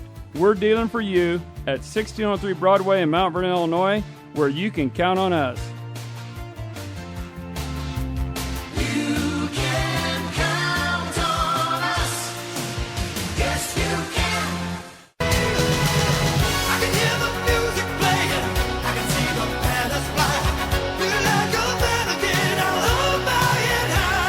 Welcome back on the Saturday Sports Show here July 5th of 2014, the day after Independence Day. The holiday weekend continues. Hope you're able to celebrate as the holiday was intended, celebrating some of our freedoms. And one of the things that makes freedom so great is the ability to see sports, whether it be local sports, college sports, professional sports. We do what we can to really showcase our local sports, which is why we're revisiting some of our guest successes since 2012. And Chrissy Vickers' Sesser-Valier cheerleading team took home a big trophy, of course, up north. We talked about it here on the Saturday Sports Show on February 15th this year. Let's relive that with Chrissy Vickers of Sesser-Valier High School. And we welcome you back on the Saturday Sports Show, WMIX and WMIXsports.com. With Danny Zerwinski, I'm Chris Hugo, cared for by Crossroads Community Hospital. It's more than a hospital. It's what healthcare should be. Our next guest, of course, is the cheer coach at Sesser-Valier, Chrissy Vickers. Her team won second place in the IHSA state finals last week. Coach, good morning.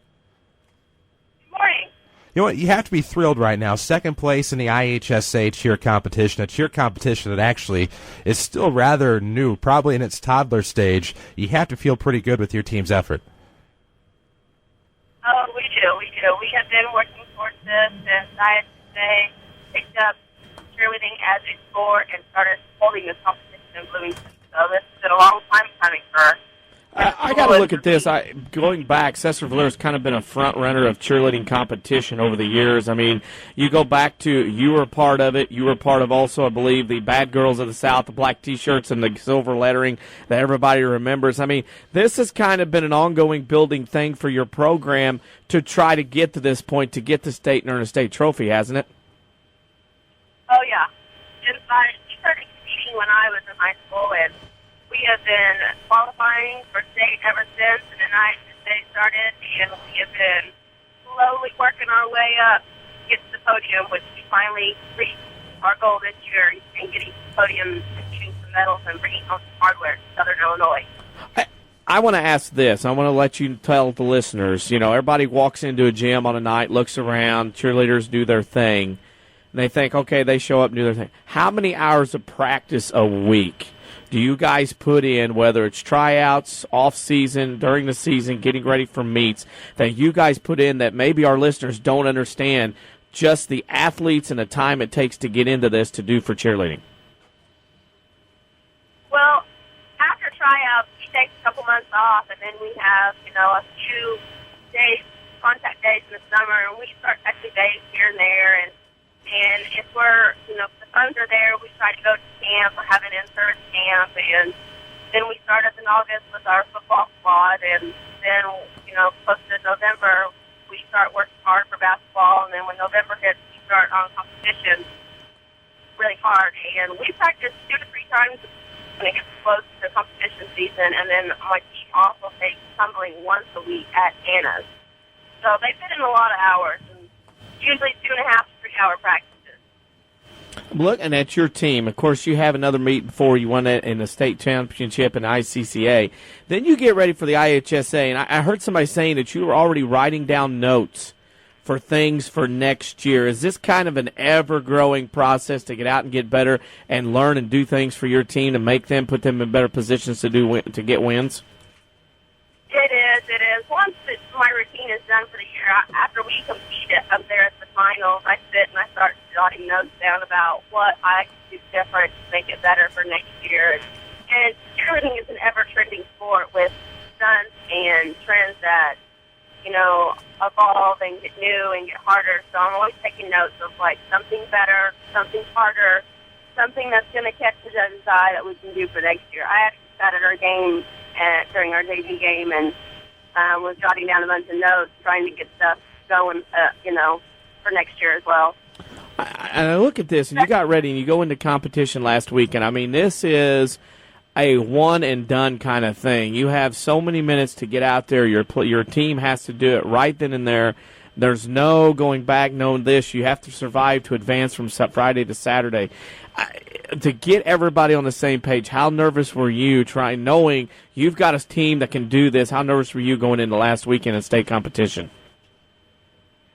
I was nervous, but I have suspicions year to year, depending on the group of kids I have. I know whether I need to be worried or not, whether I need to give huge pep talks or if I can just give, them a pretty good pep talk. And I know the group of kids I had this year that they were not going to fall. They were going to pull through, and they were going to get the job done. There are some years I have concerns about the kids, but this group of kids is not one of those years. I knew they were going to go in and they were going to hit the routine the way it needed to be done to get to the second day. And then they did even better the second day. How nervous? Were you more nervous last weekend watching them perform or Wednesday night when you had to get out and perform with them because you had to help out with a couple of bases and a couple of stunts on Wednesday night? I think I may have been more nervous Wednesday night because I didn't want that group that I was helping to fall and then people not realize that I was in there doing that and think, well, they did that at state. So I was actually really, really nervous because I wanted that stunt group to go and their stunt to go so everyone could get a really good idea of what this team is capable of. So, and I was extremely, extremely sore the next day after doing that. Well, I didn't know you had any eligibility left. I had to check with Mr. Van Horn. I said, does she have any eligibility left? And he said, yes. For one night, she had eligibility, and then that was it. The kids are trying to get me to do the whole thing with them, and I was like, absolutely not. I am doing good to help you do that one stunt. There's no way I'm in shape to do the rest of that.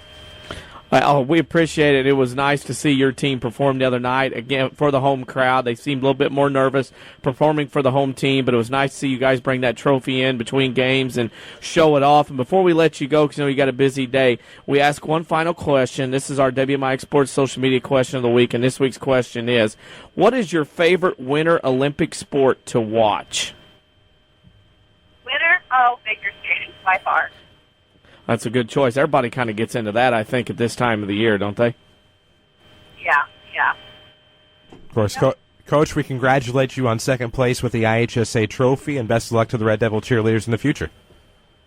Thank you very much. That's Chrissy Vickers, head coach of Sesser-Valier cheerleading. Of course, so many years the ICCA is around, but now the IHSA probably in about its 8th or 9th year of hosting competitive cheerleading, and now that's seemed to become, I don't want to say the bigger honor between the two, but as far as recognition, that's the one that the IHSA obviously is choosing to recognize more, so therefore it's getting a little bit more ink and press, so to speak. So congratulations again to SV cheerleaders, and that's quite the accomplishment to finish in second place. They led after preliminaries, so congratulations again to them. We enjoyed talking cheerleading with Coach Vickers back on February 15th and talking about the successes of the SV Red Devils cheerleading team and what a great season they had.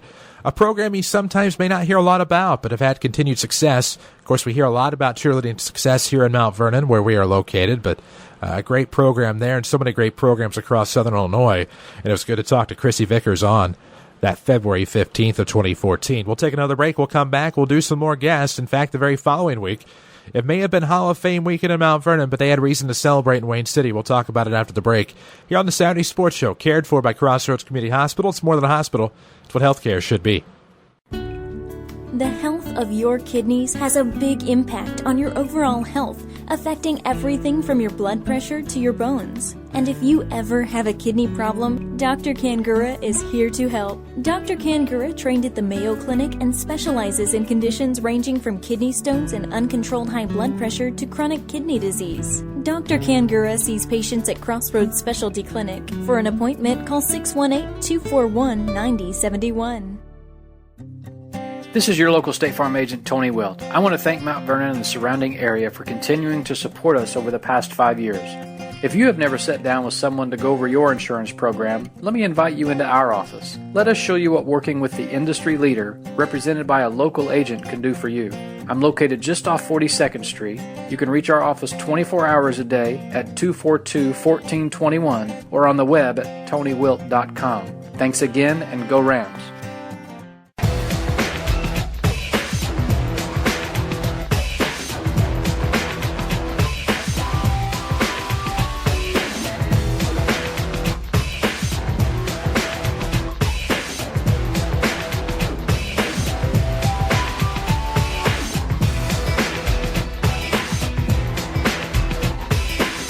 The Wayne City Lady Indians had reason to celebrate on February the 15th. Of course, we talked with Chrissy Vickers just a moment ago. We relived that interview from February 15th. They actually had won a regional championship, but we had Coach DeAirdra Dagg on the following week after her team made a sectional final appearance, and we all remember how the classic that was.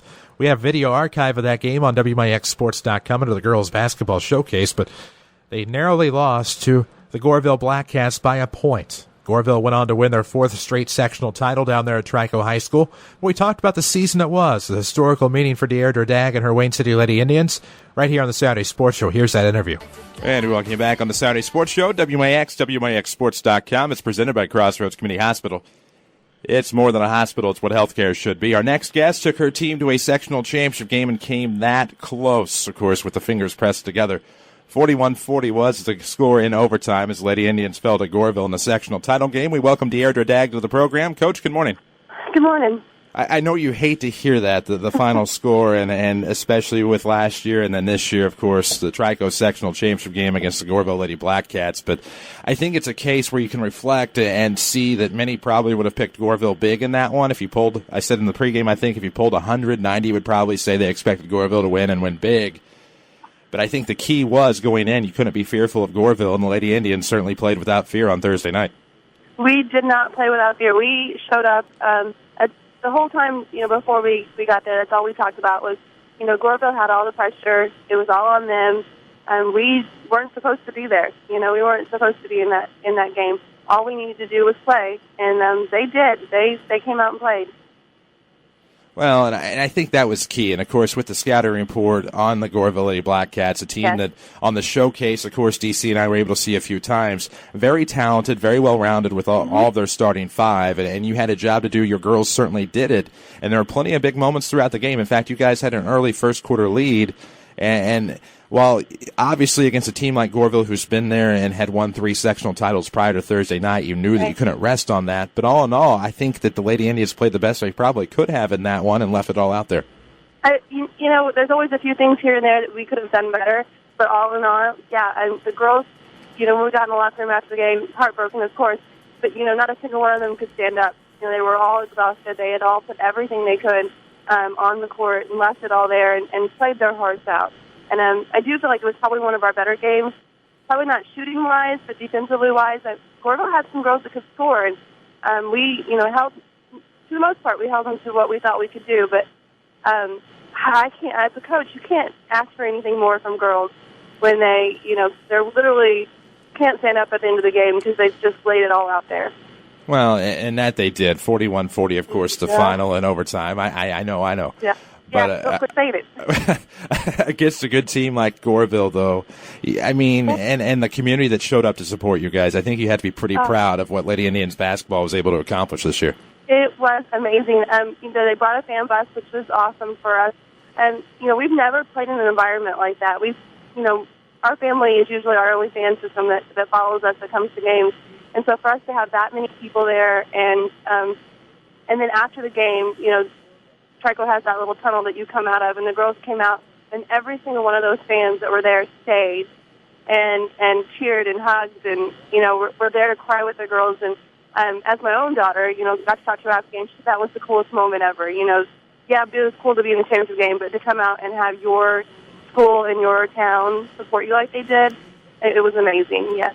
Well, and then, of course, you take a look at the impact, and we've talked about this, with guys like Shane Witzel, about the impact that a trip like that to a sectional can make for your program. And in the first year, of course, of class expansion, the Woodlawn Cardinals go to a sectional. We talked to Shane Witzel about what that would do and what that would maybe do for his program. We see what has happened since then for the Woodlawn Cardinals especially. Right. What do you think that could hold in store for your program, your junior high girls especially seeing that? Yeah. Do you think that'll help your numbers in future years?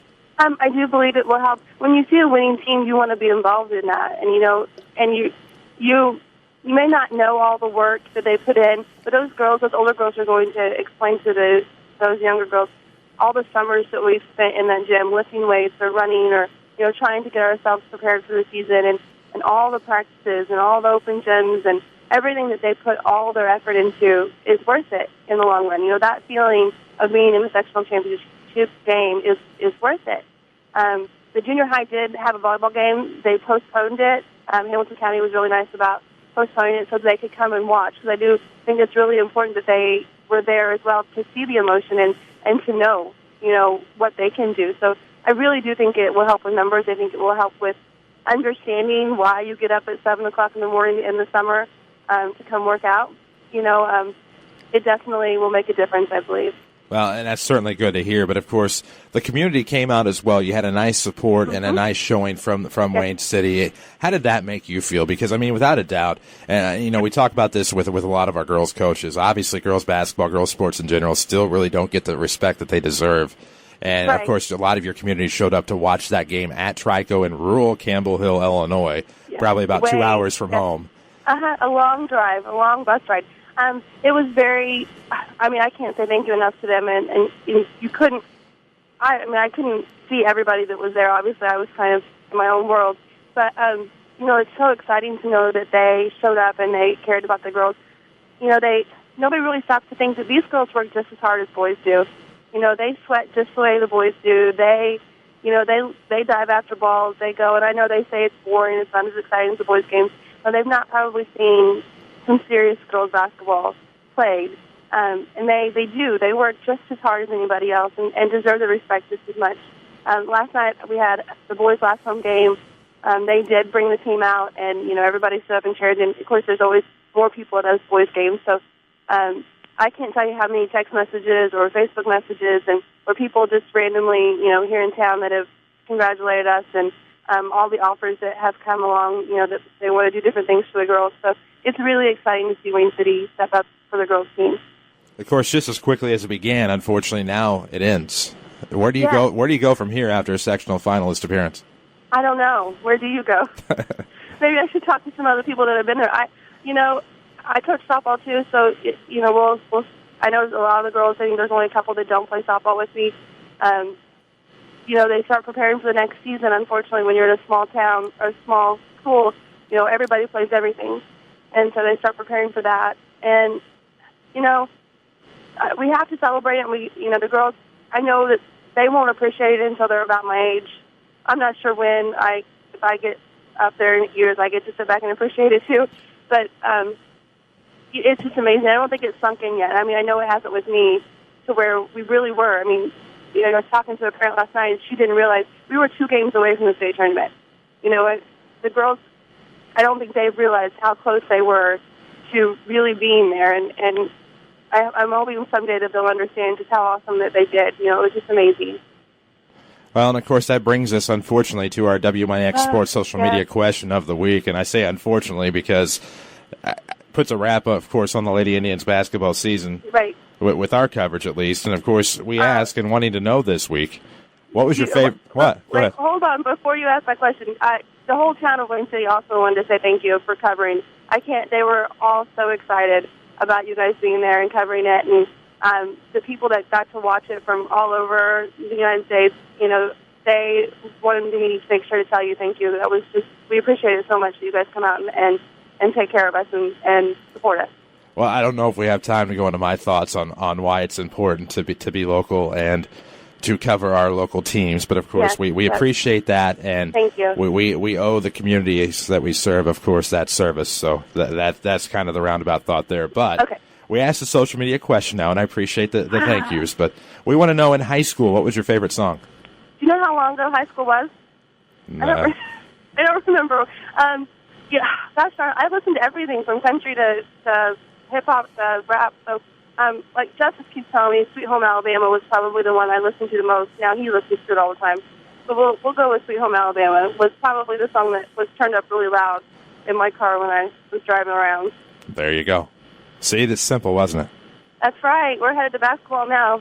Nice. Got a game at 9 o'clock this morning, so it's always fun. Never stops. Never stops. Of course, Coach, congratulations on a great season, and thank you for making us a part of it. Thank you. Thank you very much. You can tell the disappointment, but also the excitement as we talked with Coach DeAirdra Dagg on February 22nd. Also, our annual 3-hour Hall of Fame show for the Mount Vernon Township High School induction class. You can relive all of that archive as you can the rest of these interviews on WMIXsports.com on our archives page. But it was a first in Wayne City Lady Indians history getting to a sectional title game, and they came up just a hair short. A layup that evolved from the top of the key in that one, and the end result was a Goreville Black Cat sectional championship for their fourth consecutive, but nothing to be disappointed with in terms of the effort of the Wayne City Lady Indians in 2013 and 14. We need to take another break here on the Saturday Sports Show. When we come back, we'll have plenty more to discuss as we have back-to-back interviews from just 1 month later on March the 22nd. Find out who they are when we return. Saturday Sports Show, of course, cared for by Crossroads Community Hospital. It's more than a hospital. It's what healthcare should be. Your spine is a miracle of engineering, so when pain strikes, your body is telling you to get help fast. The Orthopedic Center of Southern Illinois is proud to feature their spine care team. And when there are back problems, pain is always a constant companion. The Orthopedic Center also specializes in pain management, so put our spine care team on the job. Find out more online at orthocenter-si.com. Stop the pain, fix the problem, and enjoy life again. The Orthopedic Center of Southern Illinois. You've waited a long time. And it's finally ready. Tyler's Buick GMC in Mount Vernon is open, and it's grand. Designed for total comfort. Expanded for a larger choice. Built for a total car and truck buying experience. Totally.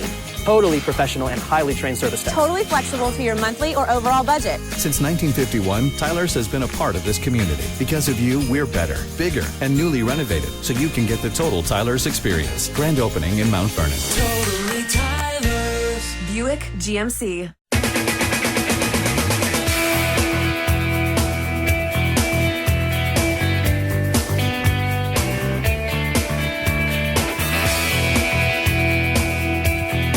Saturday Sports Shows on WMIX and WMIXsports.com. Delighted to have you with us until 10 o'clock. It's a best of edition. That's right. Holiday weekend here in the United States of America. Hope you had a nice Independence Day and are carrying that on into the weekend and remembering the holiday for the reason intended as we celebrate some of our local champions. And two guys that led their teams to state this year are Shane Garner and Brad Weathers, the Sesser-Valier Red Devils and Nashville Hornets respectively. The Red Devils, of course, took home fourth place in Class 1A. We were able to talk with Shane Garner following his team's memorable performance up in Peoria on March the 22nd. Here's Shane Garner, the Sesser-Valier Red Devils.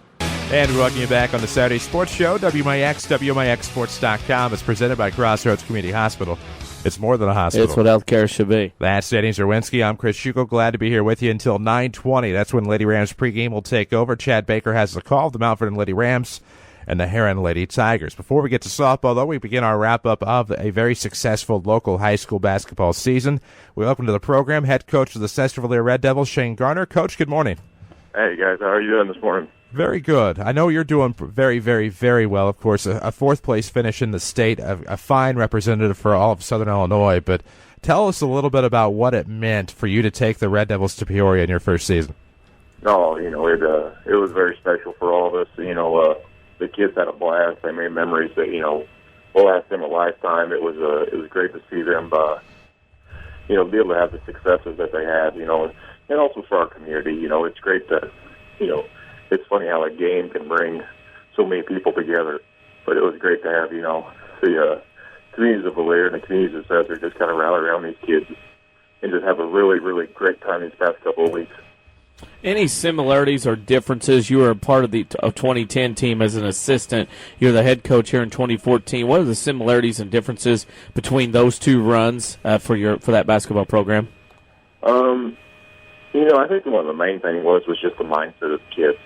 In 2010 they kind of had a rough spell, through January, and then kind of when tournament time rolled around, they made a decision, and that was to focus on the team and to focus on the different things they could do. And I've seen a lot of the other similarities with this team is, they just kind of focused down. They said, this is something we want to do. Let's give it a run for it. And they focus on the team aspect. They focus on the defensive end. And I'd have to say the mindset of both teams kind of really kind of propelled them into where they were going. Last weekend, of course, we haven't talked to you since the weekend before when you won the sectional. And then, of course, you had Dietrich at Carbondale. The experience of playing in the SIU arena had to be a blast for your kids, because last time Sesser played in the Super was at Salem High School, but this time your team got to play the arena. What did it mean? I know, obviously, a big win. What did it mean to play at the arena this time around? Oh, it was awesome. That was a great experience, for myself and also for the kids. Living so close to SIU, our kids go down there to games all the time. They've been watching the Salukis. They're all, Saluki fans. And, for them to, it was really neat because obviously we got to play the first game, and then to be able to walk out in that arena and to walk around on it, walk on the floor, and no one kind of be there just yet. They were able to kind of soak it up. So, it was very special just for them because it was kind of like a lifelong dream. They've watched a lot of games on that floor, and, they were finally able to play one of their own on there. Well, just a great run by SV, of course, all the way up there to Peoria. And of course, talking about your first year and having so much success, we asked Chip Basto the same question back in 2010. Is the bar set a little bit too high now? I mean, are the expectations going to be way too high now that you've gotten a trophy in your first season? Obviously the public will have their own expectations for me, and there's not a whole lot I can do about that. But, I sat down with the kids, and after that fourth place, finish, sitting in the locker room, obviously our seniors were having their moment, but, our juniors looked around each other and they said, you know what, guys, we got a lot to work on. So, our kids know that they're not done, and they know there's always something that they can work on to get better. So, as baseball gets over, when we get into summer, we're just going to go back to the grind and just kind of carry on from where we were. Now, wherever that leads us, But right now we're just going to focus on making ourselves individually better and also making our team better. I got to ask this, when you return, obviously the scope and the gravity of the situation last week, the intense spotlight, the quickness of the week, going from Carbondale, no sleep, getting up, getting packed, getting stuff to the IHSA, rolling up there, playing 2 games, returning back. Did you realize how big this was going to be as far as the community and treating the kids and your coaches and you as royalty when you got back? And is it still going on that way even a week later? It's kind of, and I think one of the best things we do is stay the night Saturday night. It allows the kid to kind of relax a little bit and enjoy the rest of the weekend. They kind of, go enjoy the 2A games, which was a fantastic finish to the weekend. Our kids got to experience. But on the ride home, it was, obviously the kids were knocked out from the start, and so all the coaches kind of got together and were able to talk about it. It was really deep. And, once the kids kind of woke up, they, even though they finished fourth, they were still able to kind of experience the gratitude of what they were able to do. And then, when we rolled into town, obviously it wasn't a very good day weather-wise Sunday, and we still had all our fans out there, bracing the rain and the ice and the wind and, all the cold air. And so it was very special then to realize that, hey, we did do something pretty cool here. So, our fans were fantastic out there greeting them as they came home. So, it's very special, and as the exhaustion wears off, you kind of realize that a little bit more. That's what I got to ask. When did everything start to slow down for you this week, or has it? Does it still keep going? I would say Monday night. We had our little celebration Monday night with the community, and kind of as we were able to get through that ceremony, and a bunch of the younger guys, they came through and got autographs from our kids, and as we were signing autographs for the younger kids looking down at our team, and just seeing the smiles on their faces. It was, you know, the stress and all the tiresome and all the stuff that we had gone through is kind of, you know, being lifted right there, and you could just see the pure joy on their faces, which was pretty exciting. On the Videotron, they interviewed you up at Peoria, and they had a jersey in the background, had number 22 on it. Did you purposely place that jersey in back with you in it, or was that just coincidence? I did not, although Luke Thompson was sitting there right next to me, and they just came in and said, hey, we need a jersey. And so obviously I went to him and grabbed his just because it was the number of choice. But I purposely did not do that, but I kind of, you know, I think there's a message there. We talk a lot about youth, and you bring up Luke Thompson, and a popular photo on Facebook, probably about at the time you guys won the sectional title, was of you in high school with a very, very young Luke Thompson. How important is it for younger kids about that age? I assume Luke was probably about a toddler, 4 or 5 maybe in this picture. How important is it for kids that age to see this type of success, have your kids be role models, and then in turn come up and later play for you when they get to high school? Oh, it's huge.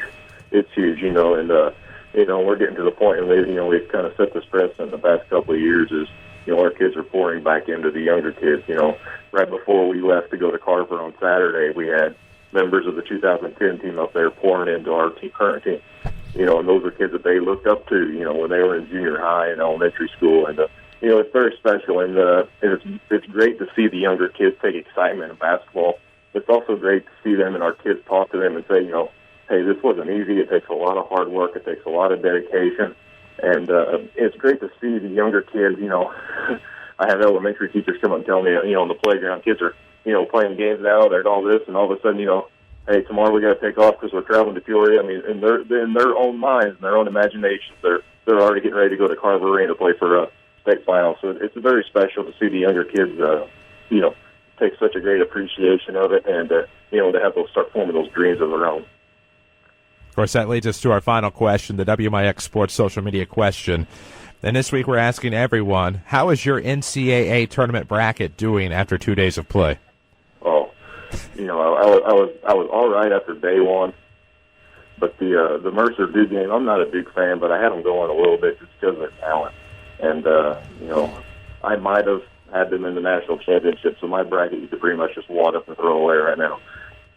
Well, that's what happens when you bet on them. Can't rely on Duke. Should bet on Kentucky, I know. Yeah, we'll find out tomorrow real quick, too. Oh, Coach, congratulations on a great run. Thank you for being such a great representative of Southern Illinois, and also thank you for the thank you card. We just got that this morning. Hey, no problem. Thank you, guys. You guys are the best, and we greatly appreciate you. What a fun team that was to watch. SV just went on a tear. Right about the regional, they beat Christopher in the semifinal, upset Woodlawn in the championship game, and then rolled into the Super, where they had a convincing win over the Dietrich Moving Maroons and then made it to Peoria. They took home the 4th place trophy. We'll take another break. We'll have another interview from that March 22nd program coming up with Brad Weathers as we talk about his team's runner-up finish in Class 2A in 2014. Again, talking boys basketball here on the Saturday Sports Show. We'll take a break. The show is cared for by Crossroads Community Hospital. We're back after these. Second Chance Auto in Mount Vernon offers great quality cars at bank rate financing. That's great news. Who else in the area can offer you that? For nearly 35 years, they've been helping people with good and not so good credit get a good vehicle at a good price. Just make your payments on time and they'll save you thousands of dollars on the total price of your vehicle. Find out if you qualify by calling Jimmy and the crew at Second Chance Auto today at 244-4582. Second Chance Auto. Or stop by Route 142 East in Mount Vernon. You won't be disappointed. Mount Vernon is home to many wonderful people and things, and that includes quality cardiac care from Dr. Ruzaik Ibrahim. A skilled cardiologist, Dr. Ibrahim's training and scientific accomplishments have earned his designation as a Fellow of the American College of Cardiology. His services range from preventative care to the treatment of advanced heart conditions. For an appointment with Dr. Ibrahim at Crossroads Specialty Clinic, call 241-9071 or visit in person at 4113 South Water Tower, Mount Vernon.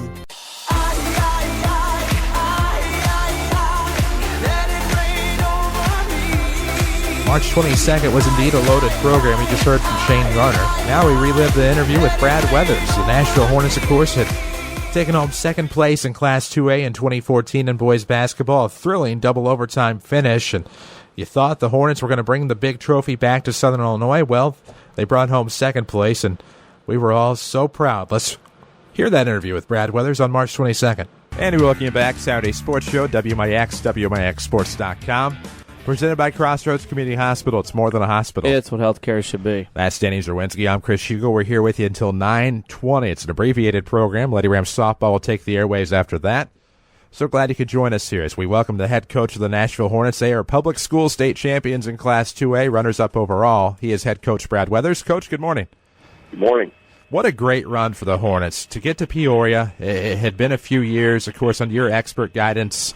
You have a tough super sectional win, of course, over the T-Town Wooden Shoes, and then a pretty well dominant performance over Petersburg Porta in the semifinal before running into Bloomington Central Catholic. Just a great run for Hornet basketball.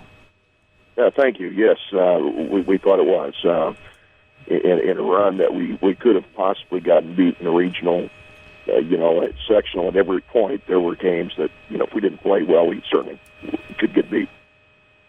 Looking at your team, I thought against Mount Carmel got off to a hot start. A T-Town team in a super since last time we talked to you, a team that was going there for their fourth time. I thought your team really put on a good performance in that game because you kept the pressure on T-Town, and I thought as you led down the stretch, T-Town kind of crumbled a little bit because knowing they'd lose 4 in a row. But I think your team caught so much momentum at that DuQuoin sectional and that super to help them into that big win against Porta and go to the second place finish. Talk about those games in particular. Well, I certainly think that we gained confidence with each postseason win, and played through some adversity there. And actually, T-Town took the lead by a point with somewhere in the middle of the fourth quarter, and made a run, and we came back and made our free throws. So even though that toward the end we had the ball game, they did make a run and actually took a short lead. So.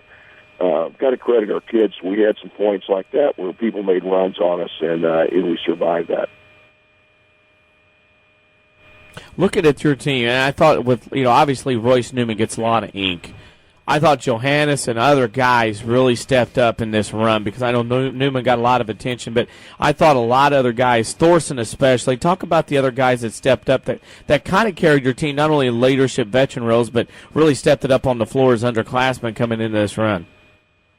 Well, you are right. Beginning of the year, with the season that Royce had last year and finished, when I look back over the stats, Royce led us in every ball game up until the modern day tournament, led us in scoring.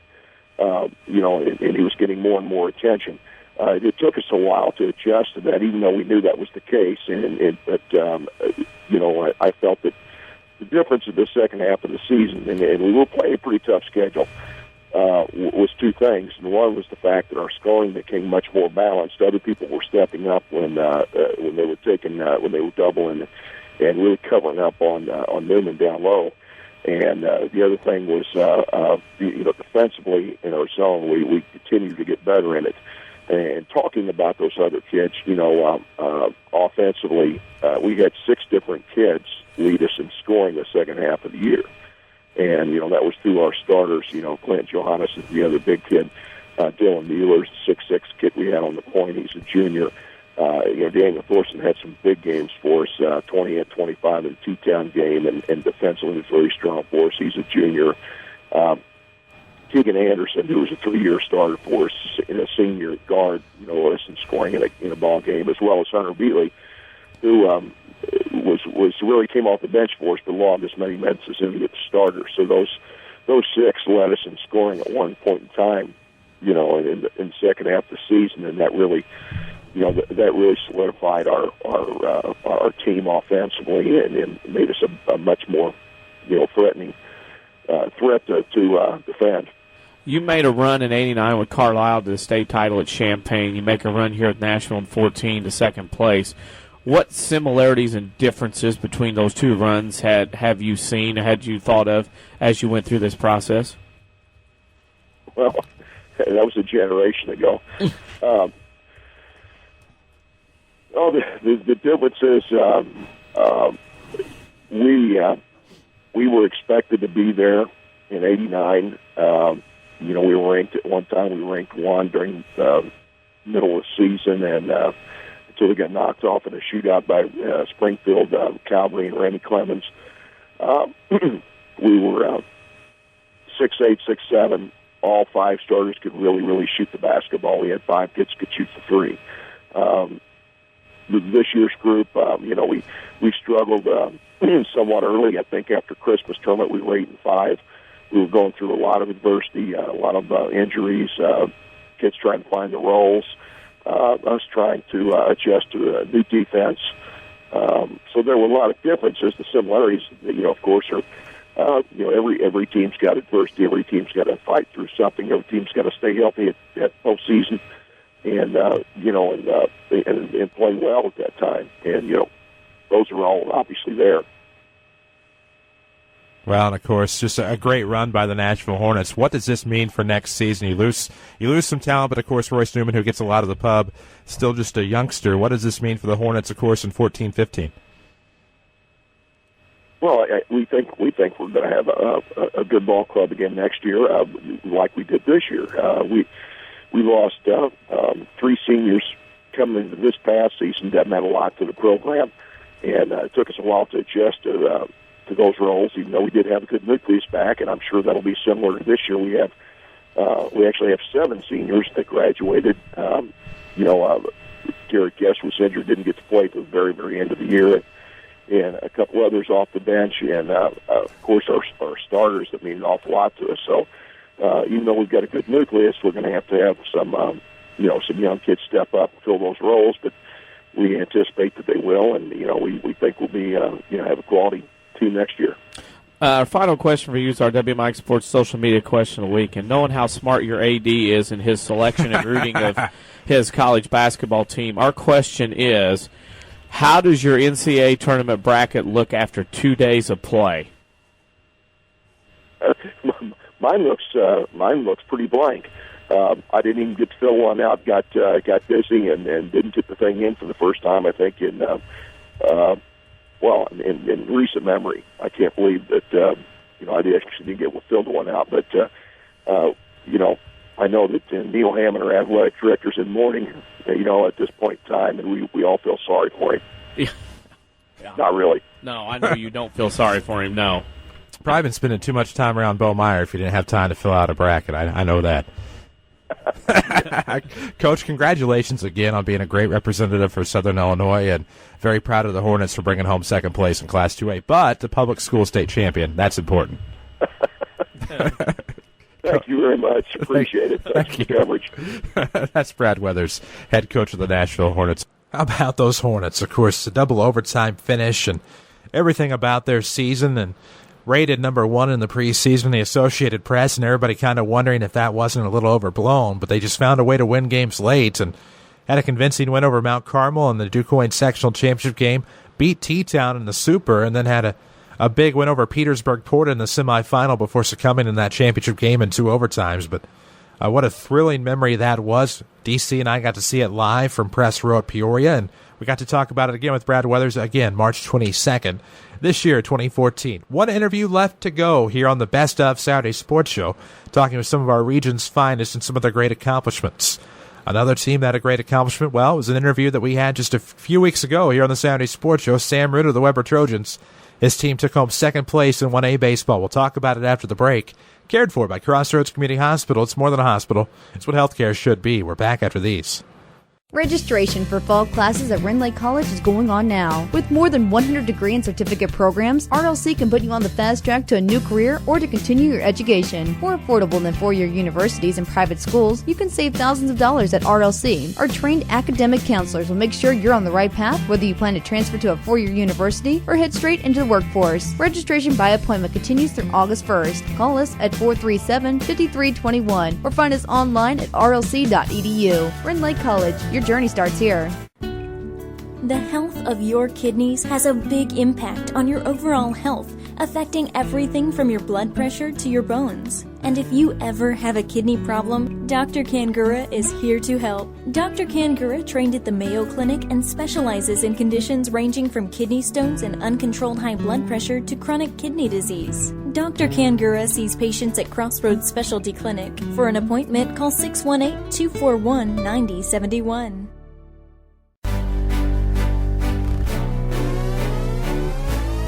Baby, I Welcome back, Saturday Sports Show on AM 940 and WMIXSports.com. Cared for by Crossroads Community Hospital until 10 o'clock. Back on June 14th, we relived the season that was for the Weber Trojans, a team out of 1A in Jefferson County that went all the way up to Peoria, battled New Athens in a state semifinal game 5-4 in multiple innings, 10 innings as a matter of fact, and then the next day had a tough battle with a good team out of Crete known as Illinois Lutheran. Ended up taking home the second place trophy. We revisited that memory with Sam Root here on the Saturday Sports Show. Let's hear from Coach Root. Welcome back, Saturday Sports Show, WMIX, WMIXSports.com. It's presented by Crossroads Community Hospital. It's more than a hospital. It's what healthcare should be. As we welcome you back on a busy Saturday here until 10 o'clock on AM 940.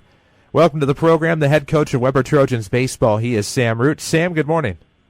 Good morning. How you two doing? Doing pretty well. You've had a week to reflect now on bringing back second place to Southern Illinois in Class 1A. How does it feel to have had such great success in 2014?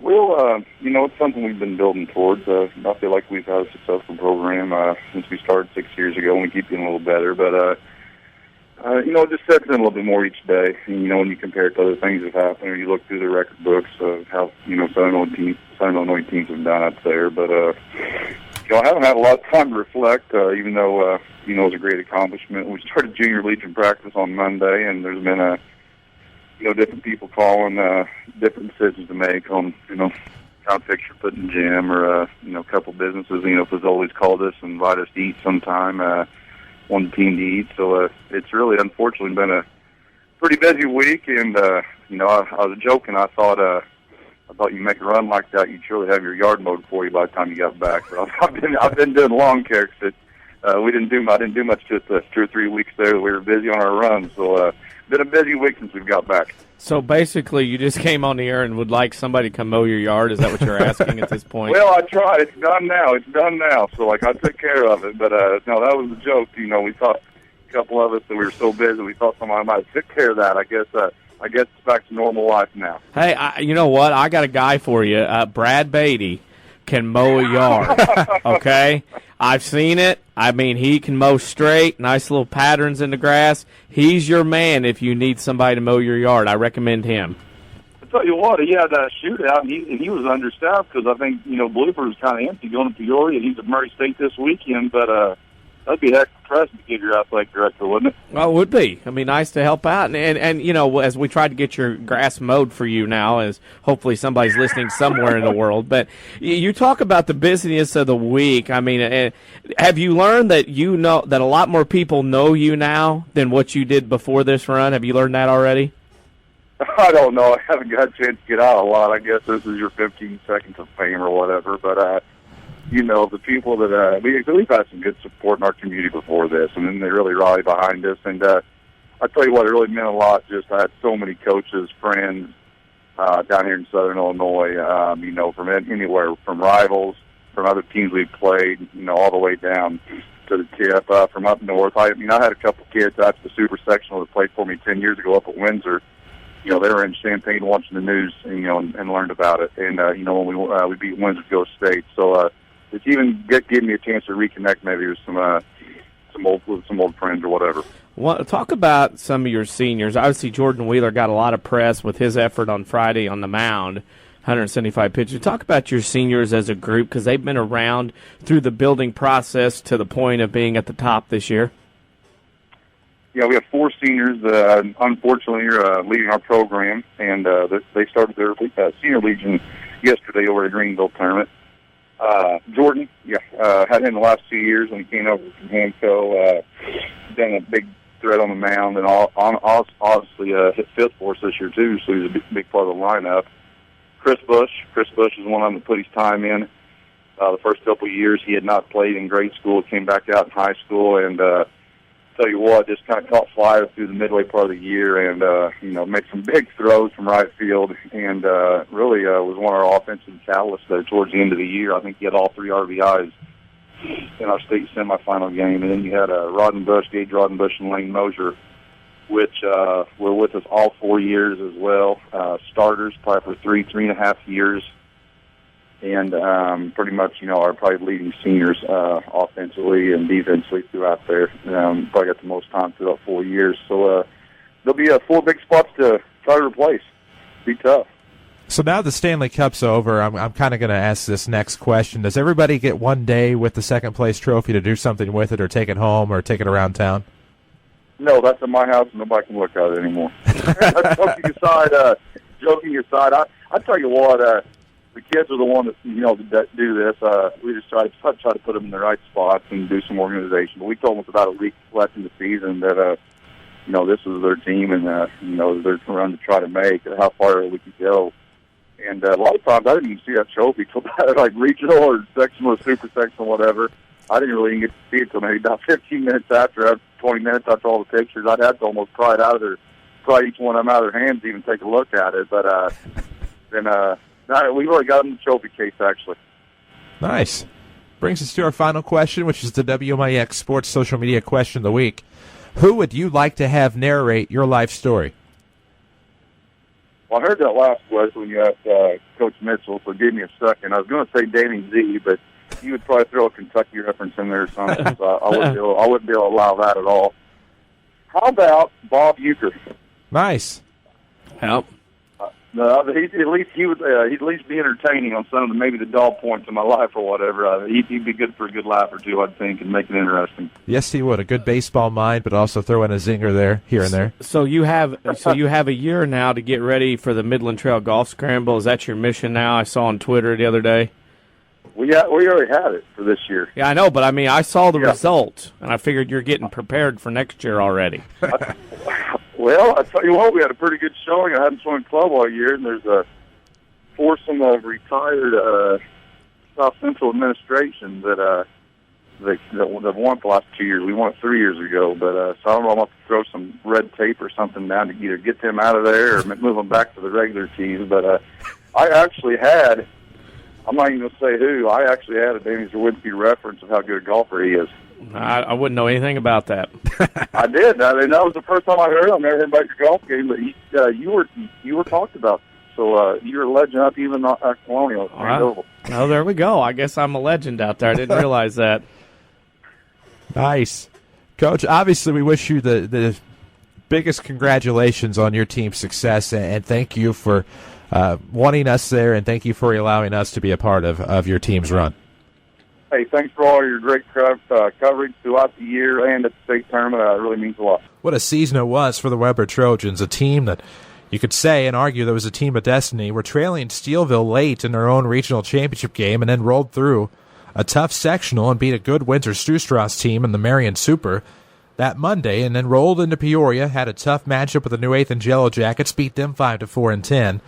And then took home second place the following day. What a memory that was for Sam Root and the Weber Trojans. What a memory that was for all of us, and what memories these were as we relive some of our favorite moments in Saturday sports through history these past few seasons. Talking boys basketball, cheerleading, girls basketball, baseball, softball, and so much more. And we are proud to have been there for every moment of it and have witnessed most of these events. We broadcasted a lot of them. You can find all of these archives of the games we broadcasted at WMIXsports.com and watch a great deal of them. And some of these coaches that deserved recognition at the time and again deserve recognition today. It's Independence Day weekend. We hope you're celebrating it accordingly and for the reasons intended, and maybe observing some of the great things that make this country so wonderful. Sports, just a short facet, a small facet of what makes this country so wonderful, and we hope you're taking that into effect as you celebrate your Independence Day weekend, remembering some of the things that have allowed us to enjoy this freedom for so long since 1776. A great price was paid, but we're glad to be here with you. Not much time left. We just want to remind you we return with a full lineup next week here on the Saturday Sports Show back on July 12th. We'll talk with our commissioner for a day segment, our entire show actually, on July the 19th, as we sit down and correct some of the things that could be wrong in the world of local sports and tell you some of our ideas, some of our solutions, as we hope to be part of a solution and not part of a problem here on the Saturday Sports Show. But we're back next week. We certainly hope you have a happy and safe holiday weekend. And remember, next week, Saturday Sports Show, AM 940 and WMIXsports.com. Southern Illinois' radio home, AM 940, WMIX, Mount Vernon, the Withers Broadcasting Station.